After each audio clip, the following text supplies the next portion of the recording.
and get 1 million views for a video.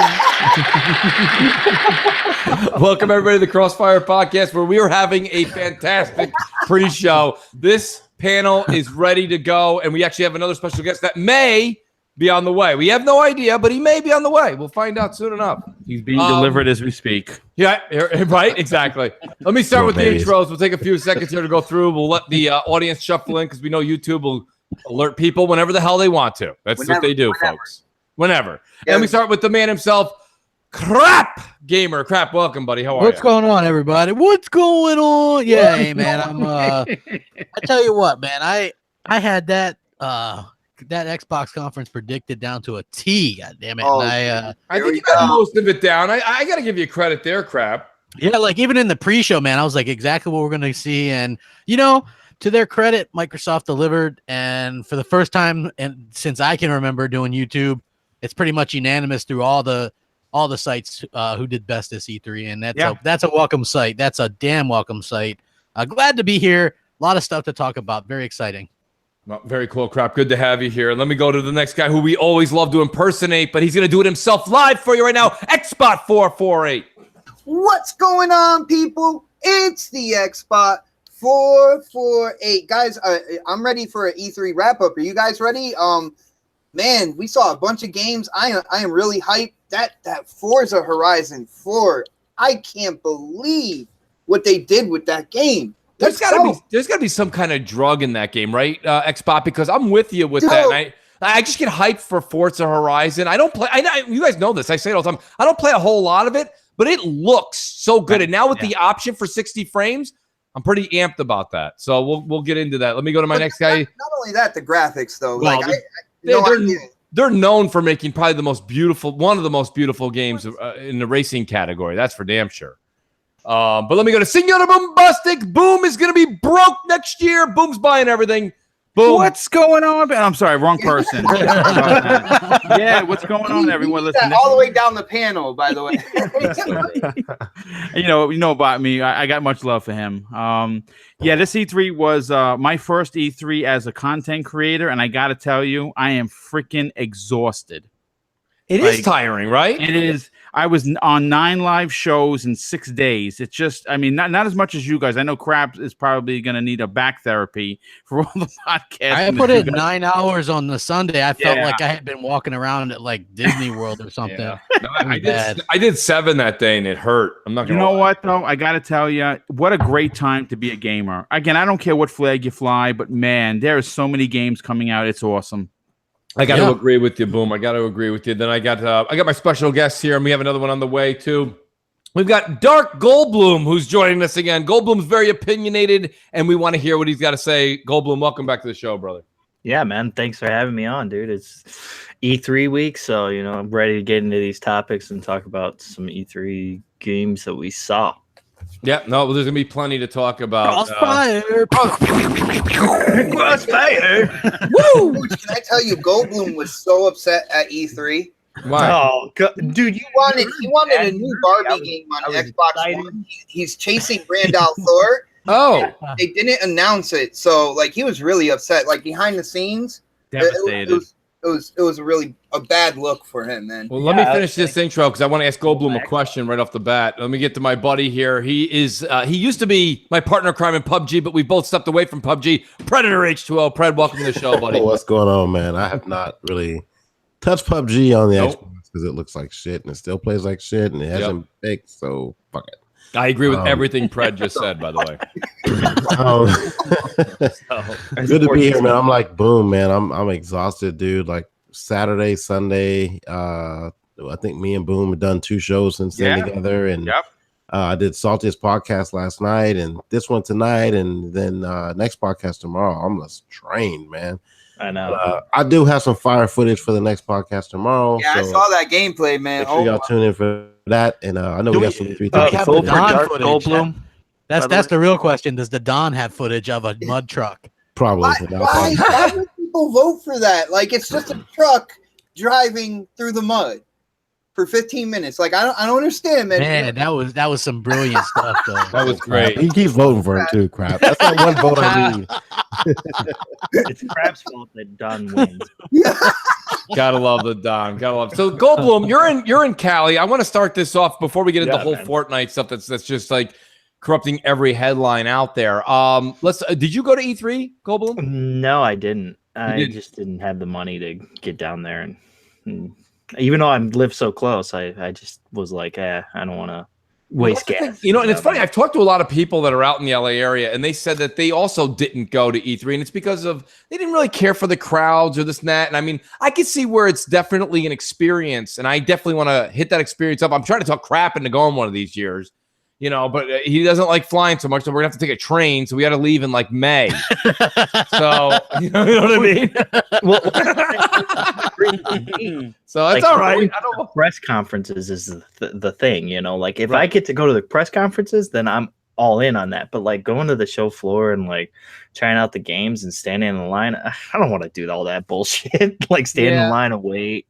No. It's funny when you hit a certain age in your life. I don't care. Don't think it's old age. It's not old age. It could be like 22. It's just you reach a certain age in your life. You'll know when you hit it, when you're like, I'm not doing the lines thing anymore. But myself personally, I'm excited about just the essence of the era and the positivity in the room. There's all the devs, there's the gamers, everybody's there. Everybody kind of unites, comes together, enjoys the games.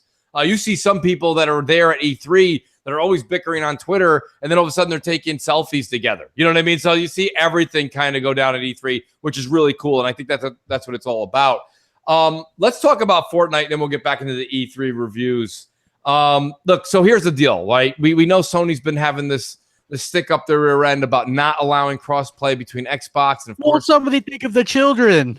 Right, what about the kids that want to, right? I mean, listen, from a business perspective, I've said this before, I'll say it again. I understand where Sony's coming from, but now when you have certain games, they should almost run their cross-play policy on a case-by-case basis. I wouldn't just say no across the board. If they don't want to do business with Microsoft, understood.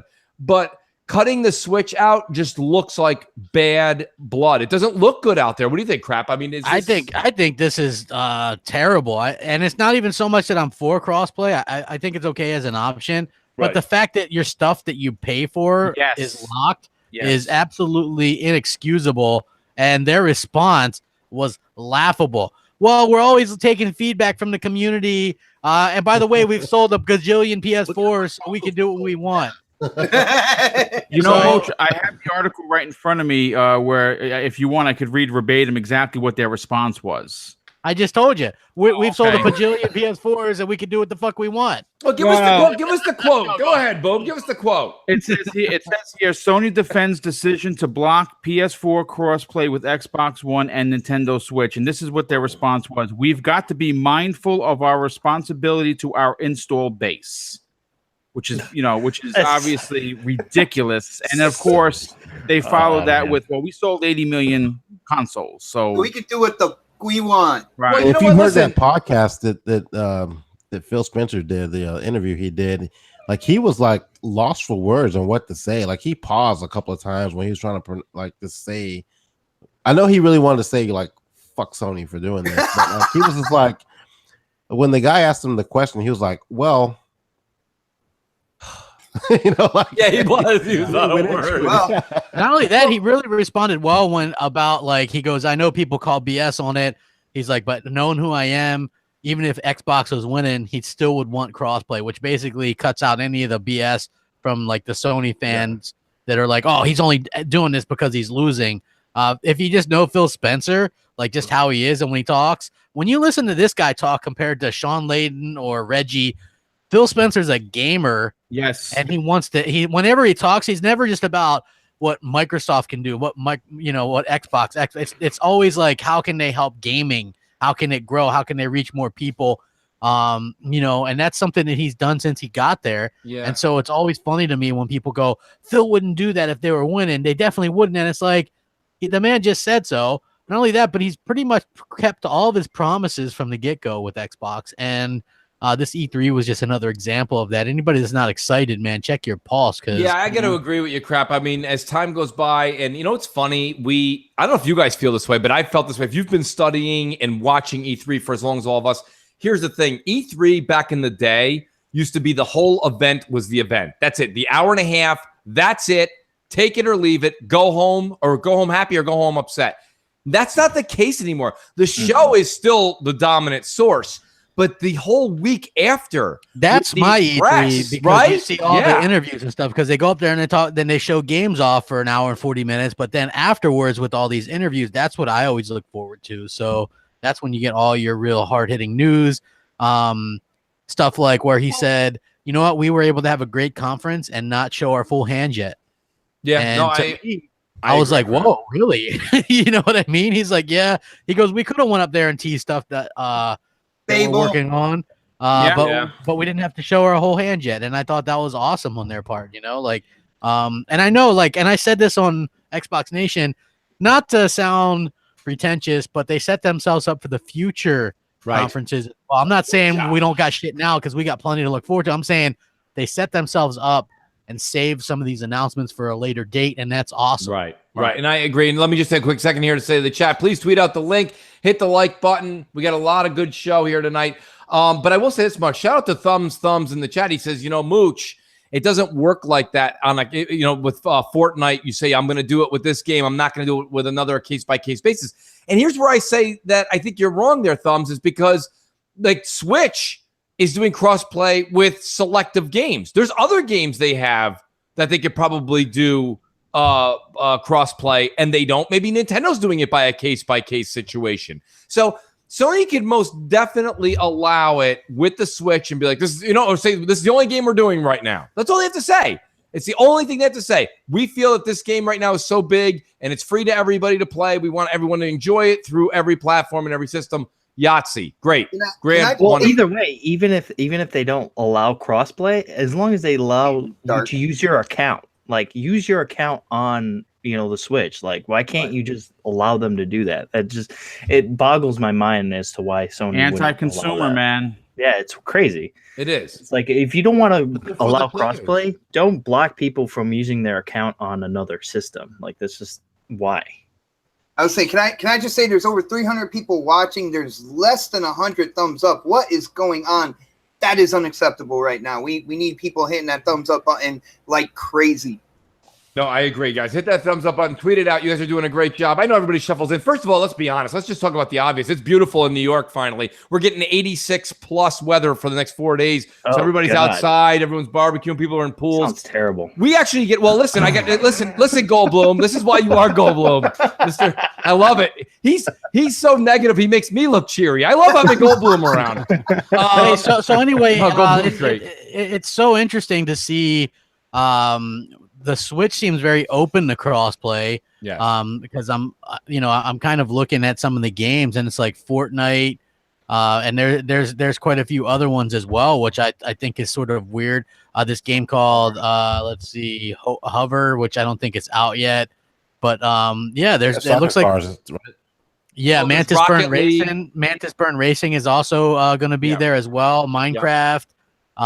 You're also going to see this Heroines Infinite Duel game apparently is as well. Pinball FX.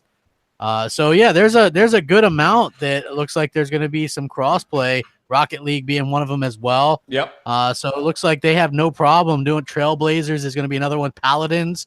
So there's quite a list What's of. What's the deal? By the way, this wasn't even a topic. Can somebody please explain to me? I thought Paladins was introduced a while ago, whether it be the PC or who it was. And I thought it was just kind of a never was, but it seems to be very popular now.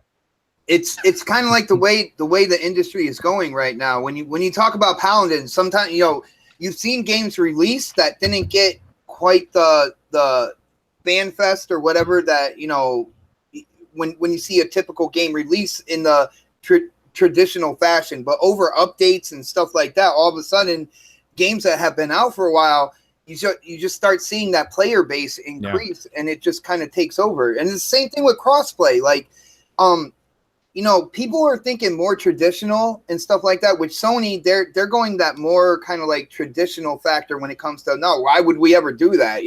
Right. We're about our gamers playing games on our platform against people on our platform, and that's it. We're in a transition period here where a lot of those things we're used to, that we've grown up playing games with. It's that whole like dynamic is changing right now, and Sony's they're going to end up getting burned for this if they don't kind of like adapt with everybody as well. Yeah, let me take a second to pay the bills. Say what's up to one of the biggest fans in the Xbox community, Alan Savage. He says, hell of a job, everybody, doing all the E3 podcasts. Can't say enough. Have a cold one on me and hit that like button. Alan, thank you so much. Can't thank you enough for that. That's a hell of a gift. You know, I'll be honest with you, Bot, you're not wrong. This is something where you're getting even Greg Miller, which, you know, Yes. look, I know Greg did that, but, you know, here's the thing. Greg Miller, very, very well known for being a huge, huge Sony guy. Yes. For him to do that, it does a couple things. What it does is it allows his hardcore fan base that likes him and is also very, very pro Sony to say, you know what? This Greg guy's great. Look at him. Look at him take a hit for the team. Look at him. Meanwhile, Greg Miller's not coming over to Xbox at all. That threat was as right. I mean, it's just ridiculous. You know, it is the most ridiculous thing. Because it's a false, basically like profit, if you will. So it is what it is, but it's catching on. People are seeing this. You see Greg Miller do it, then this person says it, and then of course the media is like, "Well, we all got to stand behind each other. We're all brethren in the media." So they all kind of do it, and here we are here's today. The fucked up thing about that, Mooch. Like, this is what's going to happen. If Sony decides to go ahead and allow this to work, they're going to come out looking like the fucking heroes. Right. I mean, they're coming like, "Oh, look what we did. We fixed this." Like, no, they will because of the media. They're going to come out and say, "Well, we pushed this issue to Sony and they fixed it, and they're the media darlings again. Now we're back on their side." I can kind of see that, but when it comes to the Greg Miller thing, I wanted to ask Mooch and the rest of the panel as well. With all like the positivity coming from Xbox at E3, do you think that maybe Greg Miller used that door to kind of like at least jump on that bandwagon right now, just to kind of stay more relevant as well? He definitely shoehorned it in for sure. There's no doubt about it. Like that I do know what you mean. That seems like more of a move just to be relevant. I watch Kind of Funny. I watch a lot of it, to be honest with you. I don't think they put on a bad show. I actually, in the gaming world, I think they do a decent job. But the one thing that Greg's very, very vocal about, and maybe I listen to this part of it where some people who are just enjoying the show don't, is he mentions when he goes to the YouTube conferences. And he tells everybody, he's like, when you go to these conferences, they tell you how to get your analytics up and how to do this and how to do that. He recommends anybody who's a big time person to, or even if you're starting to go and get tips. And Xbot, I see what you're doing there, and I like what you're saying, because what you're basically saying is this guy's not stupid. He's not. I mean, Greg Miller took what he had, which was a miniature empire over at IGN, and he's building his own. And he knows he knows exactly when to hop on the train when it's not going to get him run over, and then when he can hop back over really quick. Yeah, so, because he can go he can go with kind of like the narrative of being he can swing over to being more neutral right now, while there's more like positive Xbox stuff, and you see that wave coming in, and like, or he can like he positioned himself that he can talk about things and not be looked at as one-sided. You know, I agree with you. I think a lot of people wouldn't see what we're saying. It's just, you know, like Van City 92. Don't get me wrong. I understand where you're not seeing this, but you got to understand a lot of stuff that goes on national TV, NBC, ABC, CBS, with the way that they do commercials and the way that they do propaganda. YouTube works very similarly. So if you're not hearing or you're not understanding it or you don't agree with it, that's fine. You don't have to. But a lot of that happens. So, I mean, is that a big deal? No. But it does spark, and now's a good time if you're pro Sony to go in that neutral direction slightly, because Xbox does have a bit of the press moving forward. Yeah. But listen, everybody who's an Xbox fan, everybody calm down, because let me tell everybody this. This Xbox train is almost out of coal. Okay, we're almost you get this little push after E3, and then all it takes is for Spider-Man to come back, and you even got Xbox going swing to the left, swing to the right, swing to the right. You know what I mean? So it's any time now. Shout out to Stop 6 Doc. E3 was a lot of fun this year. Very organized. The Microsoft Theater is on another level. These people during Xbox Nation, man, I was getting those $199, $299. The Mooch Maniacs. They're like 40. Yeah, but these guys both go into my stuff too, man. It's so weird. They do. They're like, hey man, here's a 40 spot for you, Mooch. Go get you something. Nice. Go get yourself something nice, Mooch. I know, right? Hey, let me justify that so everybody in the audience can understand. By the way, Crap is enjoying Onrush right now, I might add, and I'm not. So thank you, Alan and Stop 6, for letting me catch up to the Crap gamer. I appreciate it. He says, hope Xbox does their own thing every year. P.S. What's up? Stop 6 Stock. Thank you for being here and supporting. No, that's good stuff, guys. Well, Mooch, you're talking about the hype train and it calming down, the train running out of coal. Yes. Here's the thing: it might calm down in a little bit, but when Forza Horizon 4 comes out, well, easy now, Xbot. I do remember. I found your channel and I started watching you when you were doing all kinds of decals and awesome stuff on Forza. You're a Forza guy. You know how many people took the amount of time to make like a gunmetal hood ornament like you did? Not many, okay? Not many. So we all know. This one you don't have to. You can just look at the backdrop as you're driving. It's absolutely insane. Right. It's going to be another 90 minutes. Speaking of insane, we have the man here, and I hope his mic is up and working already. We have Southbound and Down. Southie, when you're ready, just chime in, buddy. Check. One, there he is. I would like to let everybody know that this is the real Mr. E3. Yeah, we hear you, Southie. Right on. Yeah, dude. So let's show those pictures with Phil Spencer. Right. So what do you think, South? What was your E3 like? I mean, you were everywhere, dude. Come on, you were the paparazzi. Listen, this is my 5th or 6th E3. I don't know. I kind of lost count. And I honestly have to say it was my best. It was the most fun. You know, a little bit. I had to give kind of. It was a little bit weird because there was a lot of new faces and like the FanFest crowd and the background for the press briefing and everything. Yes, it wasn't as live. I don't know if you could tell on TV as you could in the crowd, but it wasn't as live as years past. So I don't know if people were shy or whatever. Not too many people were, really willing to be like, yeah, fuck yeah, it's mine. You know what I mean? But I heard someone Fable though, like when Phil was up there talking about Playground games though. Well, yeah, everybody kind of caught on when they're talking about Playground and said, oh, and they're also working on another open world. You know what I mean? Yeah. So everyone, you can connect the dots. That's what he was talking about. Obviously, you're going back to the same mantra. You don't want to, say, announce shit that's too early because, hey, we're literally. I don't know if you guys seen. He did a little panel on Wednesday. Yep, we saw it.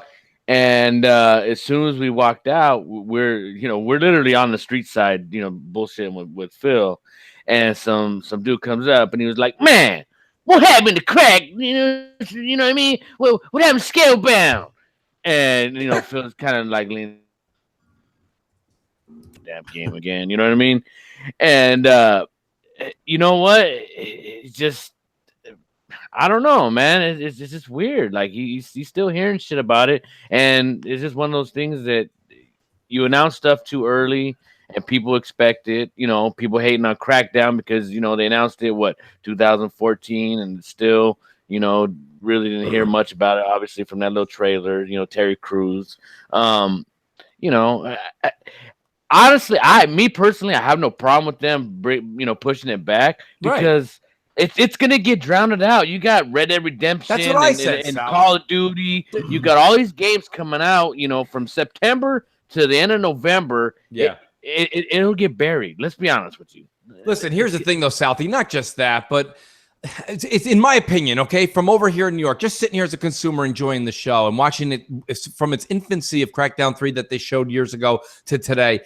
Crackdown 3 is going to be what we would call a good #fun game. But right. I don't think Phil or anyone in his cabinet is thinking that this game is their top tier. Like it's a game they want in their portfolio. It's a game that they want to be proud of. It's a game that they're going to polish.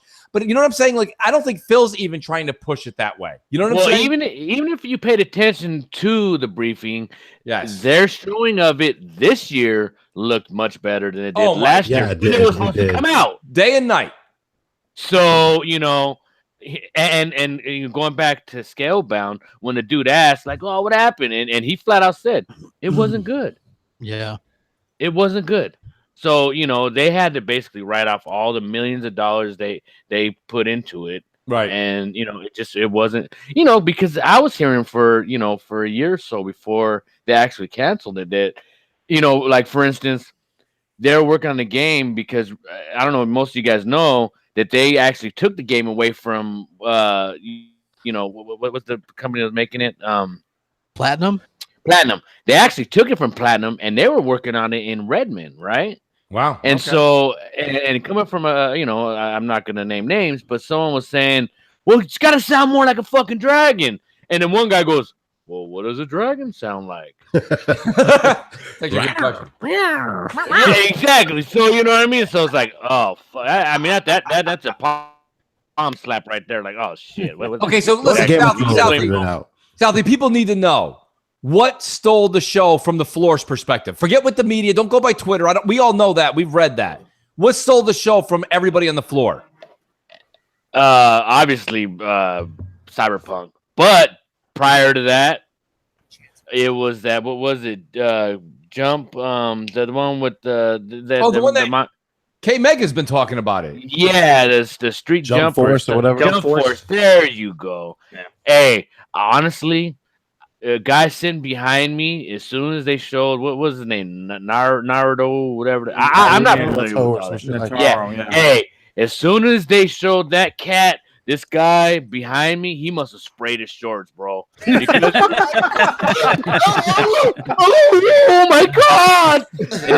And I didn't even know what the hell was going on. We're watching it live, and I'm like, "Who is this character?" Unprecedented, yo. What they did with the characters from the different anime shows, like that's never been done before. I can see why it flipped out. Hey, but you know what I mean? Because I'm like completely oblivious to the manga. That I'm a little bit older than that. You know what I mean? Like I missed the Dragon Ball Z era. You know what I mean? Me too. Me too. So I'm not a millennial. No.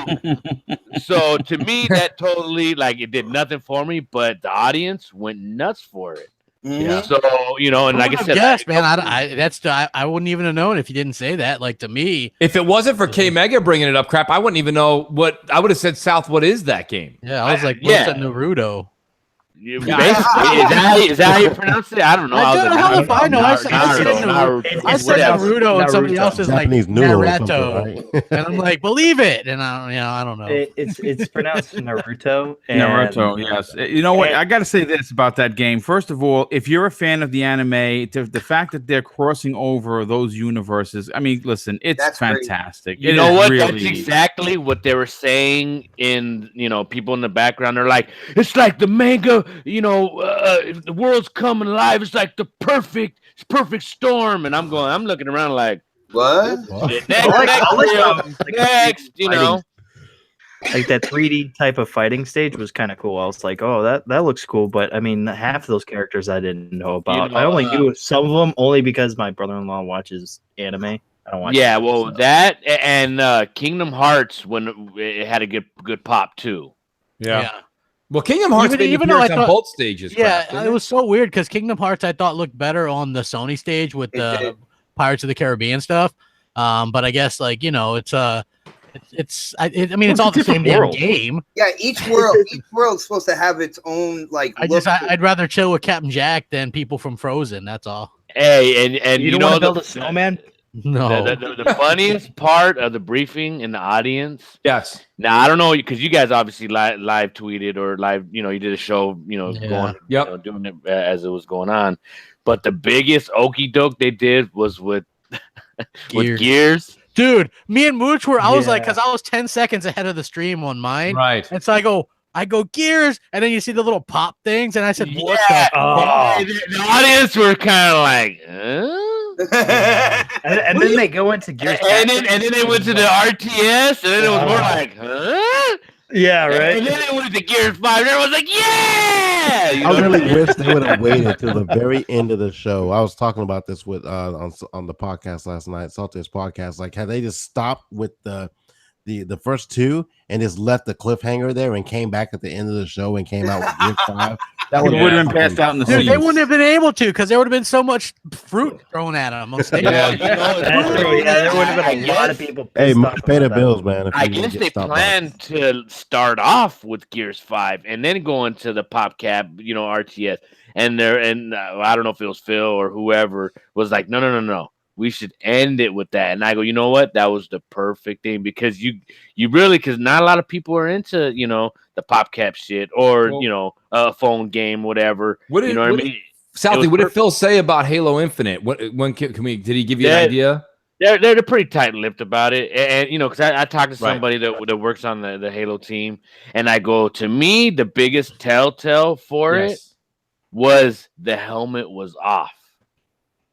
Yeah. So I want to know what that means. Are they going to show Chief's face, or you know what I mean? Like they're never going to show Chief's face. So I don't think so. It's going to be actually Locke instead of. If you wanted to know, Locke is the guy that's underneath the blanket in Gears 5, right? He's the dead guy. He's like he's there. He's the dead guy. Yeah, he's the dead guy. The Locke is nowhere to be found on this game. I can guarantee you. Yeah, they definitely. They're not going to put Locke they know everybody wants Chief. You know what I mean? Yeah. So to me, it was kind of like them saying, "Okay, the gloves are off, the helmet's off." Yeah, with Infinite, you know what I mean? Yes. So I don't know. Obviously, that was a pre-rendered, tease. Yeah, nobody can hate on that though win because everybody cheered when Death Stranding did that. Everybody cheered when Last of Us did that. Yep. Really, you're really gonna draw parallels with Microsoft versus Sony? I'm saying nobody give Microsoft shit Sony for it. could load a wet fart and they'll get a standing ovation. Well, Andy South, man, times are changing, man. FortNite, bro, 125 million, and then you can't crossplay or bring your shit with you if you played PS4. Yeah, you know what? They are getting kicked in the teeth. The rightfully deserved. Miller say, "I'm gonna play on Xbox." I was like, "Oh my god!" Yeah. I mean, you think Sony thinks they're untouchable, just like they did with the PS2, and then what happened? I mean, a little bit of inside baseball here. Well, somebody that was talking to one of the Sony guys, higher ups or whatever, when all this news came out, and their rebuttal was, "Well, it's because we have a better system. That's why, we're not allowing it." And then to me, I go, "Bullshit! They don't want everybody's wallets and credit cards to get hacked because their fucking security sucks the ball." They do. Yeah. It's not good. Pay the bills. So listen, shout out to Stop 6 Doc again. Damn, But I'm Stop 6? South too. He says, I played Forza Horizon 4, was blown away, but it was on the dev kit, same as Battlefield 5, Kingdom, played and looked better on the X. So, South, what was on the floor that you got a chance to play? Because I got to be honest with you, like Stop 6 saying, I would have ran to Forza 4 out of what I saw too.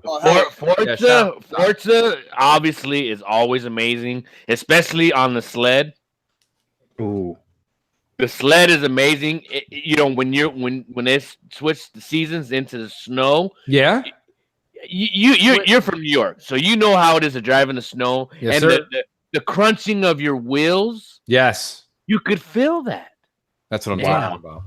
Hey, you know what gets me amped about that? It's the season stuff. Sal, tell them about this. I like your theory here. Is the fact that the seasons are going to be in Fable too. Like you just know that they're going to use that tech.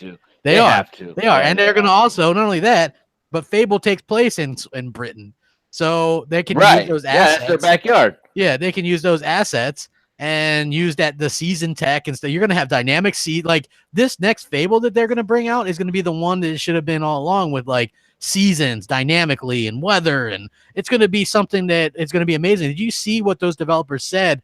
Met with a lot of cynicism, of course, but they said their goal is to be the best developers in the world.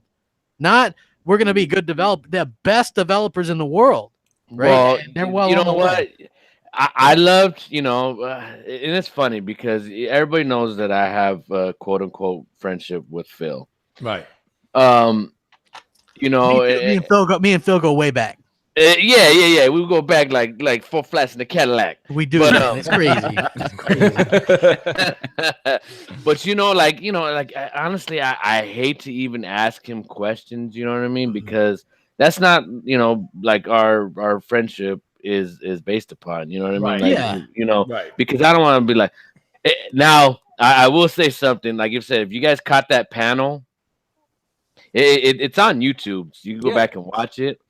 And when he mentioned that he was at Microsoft for 30 years, you can't hear it, but I'm in the background and I go, damn. And he looked over at me and noticed that it was me, and he kind of like chuckled and is like, oh, you fucking asshole. You know what I mean? Like, and then at the portion when they did the Q&A, he looked at me like, don't you dare.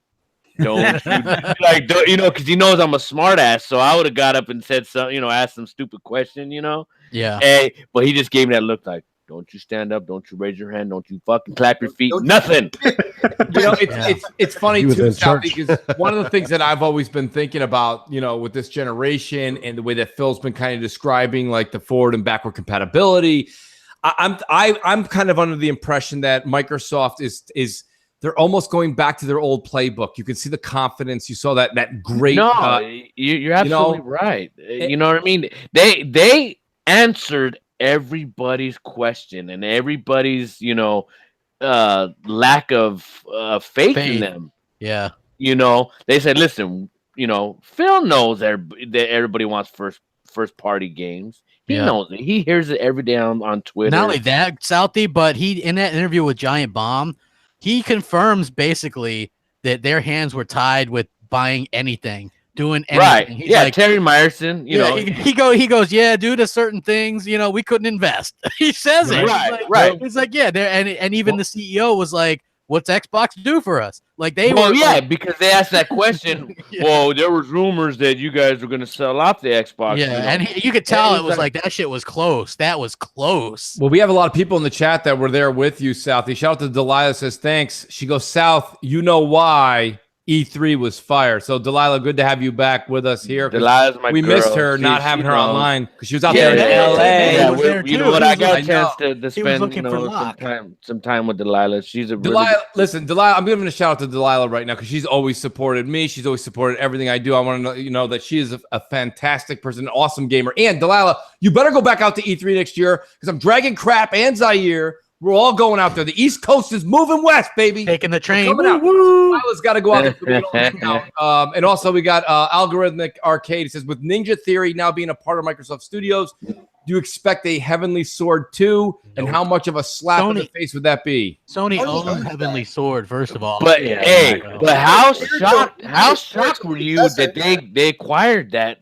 Well, if you go back and listen to our live stream, I was like, holy shit, a Ninja Theory. And then Mooch chimes in, yeah, you hated Ninja Theory's last game, bro. He did. I was like, yeah, well, dude. To me, like, okay, you know, Playground, that was kind of like, wasn't that surprising. I knew Undead Lab Ninja Theories and the Initiative. I did have no clue. Right, yeah, about we Ninja knew that they were Theory. going to say something at E3. Yeah. You know, a few weeks leading up to E3, we knew that they were going to, you know, announce the new initiative. I didn't know the name of it exactly, but Yeah, you know we that all they knew, were like, going we to had been announce talking it. about it for months. Yeah. That they were Right. going to be their new studio. But and Ninja Gallagher. Theory, that to me was huge. Dude, did you see the salty comments from people, right? Like the Sony fans, they were like, know what? It's funny because a lot of people are saying, well, what do you think about the briefing? And the hard part about it is when you're there live, you really miss a lot of things. Yeah. You know what I mean? So you really, like, at the end of the day, you have to go back and, you know, like, have to rewatch. Well, listen, Southie, next year, okay? We're thinking hardware.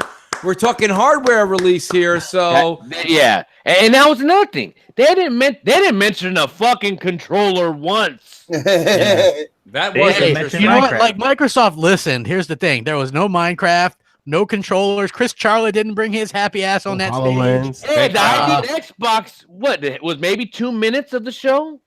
Yeah, they had that one girl come out and talk about Game Pass for a couple minutes. Yeah, and she stumbled a little bit, but you know, hey, nerves. I get it. Honestly, when you got that shining light, you know, in your face, I didn't realize how blinding that is. Now, if you guys watched the Bethesda conference, yes. I don't know if I you loved saw it, me. Southie. Did you see me in the background? Yeah, you know what? I I saw saw someone took a you. picture. I think someone took a couple picture other of you. people. I saw Doc Cupcake at the Xbox. Yeah, booth, Doc. too. We saw Doc. Yeah, Doc was just sitting right in front of us. I don't think I was that much into the Xbox briefing because I was literally right in the corner, so I was a little bit out of the way. Which I don't care. I don't need to be on TV. You know what I mean? I'm always in the background somewhere, whatever. You know That's what I mean? I'm talking about, Southie. But hey, as long as I'm in the building, I could be in a nosebleed. Now, I totally agree with South and give him credit there. But next year when I go, I'm still hoping to do a presentation with Justine. I think that'll still happen. It's, the word is still out. My agent, where's my agent? Yeah, I don't know, South. I'm working on it right now, Mooch. Don't worry about it. I appreciate it. You got to get them PR feelers out like tomorrow. Hey, there was no Shannon Loftus up on stage. No. Hey, Bonnie Ross didn't get up there. You know what I mean? It was concise. It was game. Literally, it was games. It was games. Listen, it was Straight to the games. point. Phil and pretty much Rod. No, Rod. Did Rod even come out? Yeah. Well, he was the one that did the okey doke. That's right. Well, the reason I asked that question is because Rod did a hell of a job on Inside Xbox the next day. That's why I'm like, he actually killed it on Inside. I mean, we're running around, the Oh, you didn't go to center. Inside? No. Oh, see, I you guys would want to pop went by inside the convention center, but I missed the actual show, so I didn't, like even Phil's interview with Stein, I didn't get a chance to hear that or see that. I'm as much as you're there, you miss a lot. They're just it's bananas, and I have to give anybody that's wanting to go or planning to go to E3, you got to plan accordingly because plans change. And unless you set yourself on a strict schedule, it's so hard because people say to yourself, let's go over here. No, we're going over there, right? And they pull you off schedule. Yeah. And well, especially if you're a group of people, you know what I mean? Because for one thing, you got Tim Dog, and you're trying to get to a place, and this fucking guy is just on his phone walking, 2 steps an hour, just tweeting up a storm, and we're all just sitting there, hands at our sides, like, Tim, are you coming, or you're gonna meet us there? You guys notice people at E3 being like, Tim Dog? You know what I mean? Like, do people yell that out? People, and that's funny you bring that up because people come up to me and they're like, Southbound, what's up, man? I follow you on Twitter, and I'm like, oh. I don't know how to react to that because I'm nobody, bro. You know what I mean? I'm just an Xbox fan, just like everybody else. Hey, no. Give him that thumbs up from long distance. You know what I mean? But it's very humbling to have someone come to me. Hey, Sal, can I take a picture with you, bro? I'm a follower. I listen to you on podcasts, this and that. And to me, I'm like, it's funny that I bring it because my wife, she joined us at FanFest that evening, because Phil's like, "Where's your better half at?" And I'm like, "Well, she wasn't invited." And he looked at me. He's like, "You better get her over here." And I go, if you're inviting her, that's one thing. So I quick, FaceTimed her real quick, and I was like, "Hey, somebody wants to talk to you." So I put him on the line. You know what I mean? That's cool. Like, oh, Mr. Spencer. Oh yeah. He's like, "Where you at?" And she's like, I'm at home. He's like, well, why aren't you here? I want to say shout out to the missus too, because I did the same thing when I was playing. What was it there? Rocket League, aka soccer cards. I said Mr. Spencer too when we were in the chat, and he's like, "Stop it." He's like, "Just call me Phil." But yeah, you got to start the conversation with Mr. Spencer. You got to. No. See, you can't walk up to somebody who's in an executive position. What's up, Jimmy? You know what I mean? You can't do that. The only person I do that to. Right? Is Major. I'm like, Larry, and he'll be like, Danny. I'm like, oh, you fucker. I thought you were gonna say Major, and he's like, don't touch me. Right. Whatever you do. It's funny. It was me, Downer, Tim Dog, and Ariza, my Frankie. So we're all having some, a drink and some dinner at the mixer party, right? And Major just happens to so there you fucking guys are, and we're like, oh shit, what's up, Larry? And he sat down. And, everybody's coming up to our table to talk to him and everything, you know what I mean?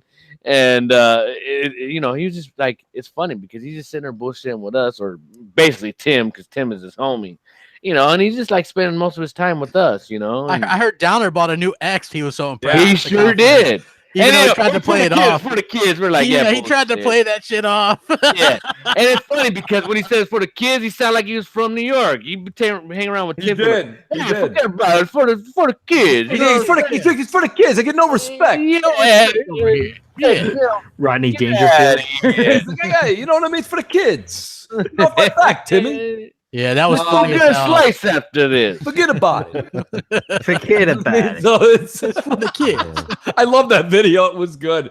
So wait, now not crap. Excuse me, Southie. Did you go to Sony? Did you go to their show? No. Well, I mean, some people did. Hey, you know Some what? folks go. Hey, I'll be honest with you. Delilah, myself, El Boogie, and Megatron, we were all at the movies where the Sony conferences, and Delilah, she's in the chat. She'll tell you, hey, we could have slid in because the guy that was like telling everybody where to go up the escalators. Was he a Mooch and Crap fan? Oh, I'm sorry. No, go ahead. Hey, he probably was. He's like, hey, Delilah she'll confirm this. I go, hey, let us in. And he looked at me, shrugged his shoulders. He's like, hey, like do your thing. So we could have totally snuck in to the Sony thing. You didn't miss much. Yeah, I don't know if you guys caught Downer's tweet, and it was outside of it was like a shack they were filming a commercial, and it looked like a total like 1883 shack. And Downer goes, "Hey, is this where the Sony conference was?" And we all laughed our asses off because it was funny, and Downer he's usually talking shit, but that well, let me go ahead. And I'll be honest with you, he stole that joke from Frankie, but we'll give him credit because he tweeted it out. Let me ask the panel this. So you guys are here in Southie, and this is South has been on. First of all, I started CrossFire with Southbound, so this is Southbound's home from home. But I mean, you guys, Southie's always been here after E3 to give his 2 cents. Like, boom, someone like yourself or Pred that are here in Southie right after on the channel on the show. Like, are you guys like thinking, maybe next year you will take the trip out there? Well, I'm going to tell you this. It's on the bucket list for sure. I really, really wanted to get there this year. It's just the finances they didn't line up. I understand, but do you think that this like encourages you with hardware you could do what like most people do and just sell your pins for there's your ticket, your plane ticket. It's true.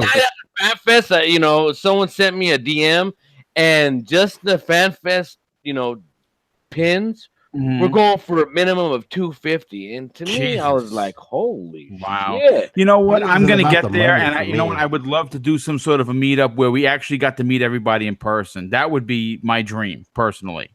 Well, who's everybody? Do Because you're putting 1 million people in. No, I don't necessarily mean everyone like in a general umbrella statement. I mean like the guys that we podcast with to be able to meet. Definitely. Well, that's easy. That's easy because we all tried to at least set an afternoon or an evening to have lunch. Yeah, that'd be awesome. We started it off Saturday night. Megatron picked out a bomb ass rooftop hotel, it's the tallest building in LA. And we're legit just like on top of the world. We could see, in all directions. It was just amazing view. It got a little chilly, at the end because nighttime fell and it was windy up there. But it was such a cool spot. And then Tim was like, "Yeah, Ibarra's coming." And I looked at him like, bullshit. And literally 2 minutes later, guess who walked up? Mikey Barr. And I looked at Tim and said, "I'm sorry, bro. You got the gift, bro. You know what I mean? You got him over here." So that's awesome. Yeah, well, you know what? You'll know me with the giant mohawk that I have. That mohawk. Let me tell you. That's why I'm saying you can't put it off. You can't put it off. You won't stand out that much because there are a lot of mohawks. Oh, there you go. I will tell you what will set you apart: deodorant. Oh, well, I wear it every day. So Is it really that bad? While I'm there. Is it really that bad? I was gonna say, yes, it's that bad. Get in, y'all. Spell deodorant. Hey, I almost had one of those clickers to how many times I got crop dusted. Oh, listen, you know what I'm going to do then? Listen, I'm going to make E3 when I go to make it like a video game. I'm going to bring a couple Axe spray cans and just, when people are like, you know what I mean? They'll be like just left hand, have holsters for them. Everyone keeps saying there's such an aroma over there, and I don't get it. What's wrong? Guys, I think you can get a whole thing of Degree for $1.99. I don't understand what's wrong. The problem is, I think that's one of the things they should give out in the FanFest swag bag. Yeah, Axe fucking body spray. Some spray, because there's people wearing those FanFest shirts 4 days in a row, and it's like, come on, man, really? What did everybody walk from New York over there with a small bag? Just some people just don't know. I mean, come on, it takes 2 minutes to take a shower or even a whore bath. Not only that, you have to remember there's something called olfactory sense, which we don't smell ourselves. So that's a Yeah, lot of people are just like until day Well, 3. what? You know what I mean? You never grew up having to fucking take a shower? Hey, at least once every other day. Yeah, If that's you why know I what I mean? hate- So I'm Because, gonna take a fucking military you're field walking bath, a man. lot. that's why I hate Hot, crowds, Fred. man. We gotta get Fred. Listen, well, crap. Listen, you're 6'5", dude. You could own a crowd. Yeah, no. The reason why is because of smelly people, man. I don't want to be around a bunch of stinky people, man. I can't help it. Oh, I'm forcing you I don't next year. blame you, man, Forced. You're gonna be honestly. I forced. don't blame you on that one. Predator, And are you? it's Can we funny, get Crab, Predator to because, go? You know, when I posted that picture with Larry, with Major, Yeah. and you said, "Oh, I'm surprised there's a velvet rope," you know, and I was like, "We're That was properly vetted," you know. Yeah, And so I showed him your tweet, right? yeah. And he looked at me and he was like, "Ah." You know why he did that? He was like, because they forgot my velvet rope. Yeah, right.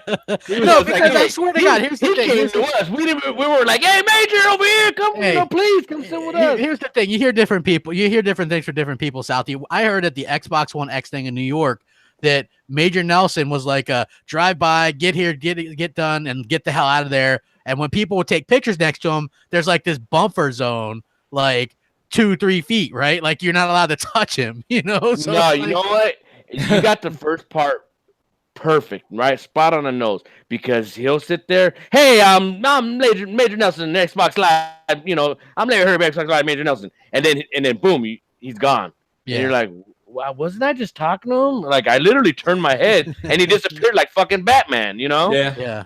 Yeah, you know, in his defense, crap, I guess, you know, and kind of I'm just putting your story and his together at the same time. If you were doing that for like 5 years, I could see you being, hey, what's up, everybody? This is Crap Gamer on Xbox Live. And guess what?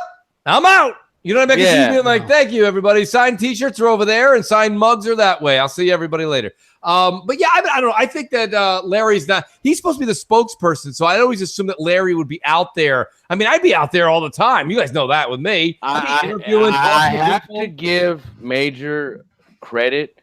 This year, he had some vigor. I don't know if he had some Viagra during the day or something, but you know what? He was genuinely like upbeat. That the whole team, they know they killed it this year. You know what I mean? They just had that, like. Well, here's the good They news, were confident. guys. That was a confident. No, they did. Crap. They did. Next year is only going to be more because they're actually going to be able to show some of the games from these new developers that they've acquired, and they're going to have the hardware. Yeah. Well, here's the fun. Damn, Mooch gets that money. But anyway, So here's the thing, right? And you say it, and it sounds like damage control. Right. Look, Sony showed off 3 games with no release years. I would not doubt that Microsoft is going to release games at around the same time that Sony does. Those games that we saw, even though they're unannounced. They can still show them though, crap. Yeah, exactly. And they will. I think they will. And John, let me pay the bills real quick. Phil Pyromancer says, happy Father's Day to all the dads gaming this weekend. Enjoy the community, and you guys are great. Rack them up. Likewise. Right? Very Hey, cool. man, Happy Father's in Day. my chat next. Here we go. This is the crap over there. Yeah. Hey, who's the Mooch here now, eh? Right? Hey, I was just going to say. I'm learning, South. If you guys take, let me do a little Mooch math for everybody. If you take crap subs and you divide it by 10, I'm not even there yet. So listen, okay? No, it is what it is, folks. I'm your agent, so I'm expecting the check in the mail. But we'll he wants 10%. That's great. Hey, he goes in at 10. He's like, hey, you got another 5,000 subs. Hey, it's going up to 20. Well, listen, that's I got to pay the bills too. Hey, whatever. Absolutely. No, I agree with you. You know, listen, we were talking about E3. You know what? Xbox. Everybody got New York accent all of a sudden. Everyone's listen. New York. You know, it's a place. I'm actually from New York, but it's okay. No, he's from New York. He lives in the city south. Well, you lost it. You lost it. You know what I mean? Right? Xbox, what about you and Mel? Can we get you guys out? How fun would it be to get you guys out to E3 next year? That's the thing, man. They're busy. They're going to be. Hey, Mel was They're having her own Clearwater. E3. I don't know if you guys got her on social media. I do. But, She was in Clearwater. She was getting her boogie on. I was like, oh, get it, girl. Do your thing. It's your birthday. It's your birthday. No. Seriously, she was in my neck of the woods, like over there in the Clearwater area, and she was having a good time. Yeah, Well, she that's was. cool. she was like, I'm gonna try to get Xbot to move out here.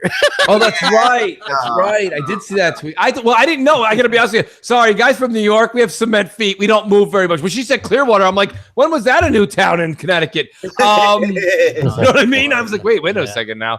Oh, by the way, don't move the Florida Xbox. We know Mooch can't have no social media because next thing you know, he's getting fucking phone calls at work. Like, really? Hey, what's up, Mooch? What's going on, Mooch? Tell me what you think, Mooch. Yeah, they bug him more than I do. It's like, hey, Mooch, I'm looking for a house. I love houses. Me too. I recommend one. I look at houses every day. My own. Right? My own. Up and down. No, listen, I got news for you guys. E3 is a big deal. I think that I've been talking to a lot of, I was actually hanging out with all day, and Luca, we were just bullshitting on the chat and Xbox, and all day was telling me how awesome it is to go out there. He didn't go to E3, I don't think, but he definitely met up with a lot of people. I invited him because, I don't know if you guys seen, but Tuesday night, a group of us met up with a bunch of the guys from the hardware team and the extra people, and that's it's become a ritual. We started that 4 years ago, and so now every year we get together at a bar or what have you, and we knock a few back and tell stories about our fandom and our love for Xbox, and K Mega was in the house. He's like, it's me, K Mega, save Locke. They better save Locke. I tell you what, right? Did he say that? Was he like, hey, you know what? Honestly, and my bad, because I didn't really get a chance to really chop it up with K Mega as much as I wanted to, but I did get to finally meet the dude, and the guy's a monster. He's fucking big, and it's funny. Because I always say this, because most of the pictures, I'm always in the front. And it's not because I'm a picture whore. It's because I'm the shortest motherfucker in the world. So I have to be in the front so you can actually see me. Yeah.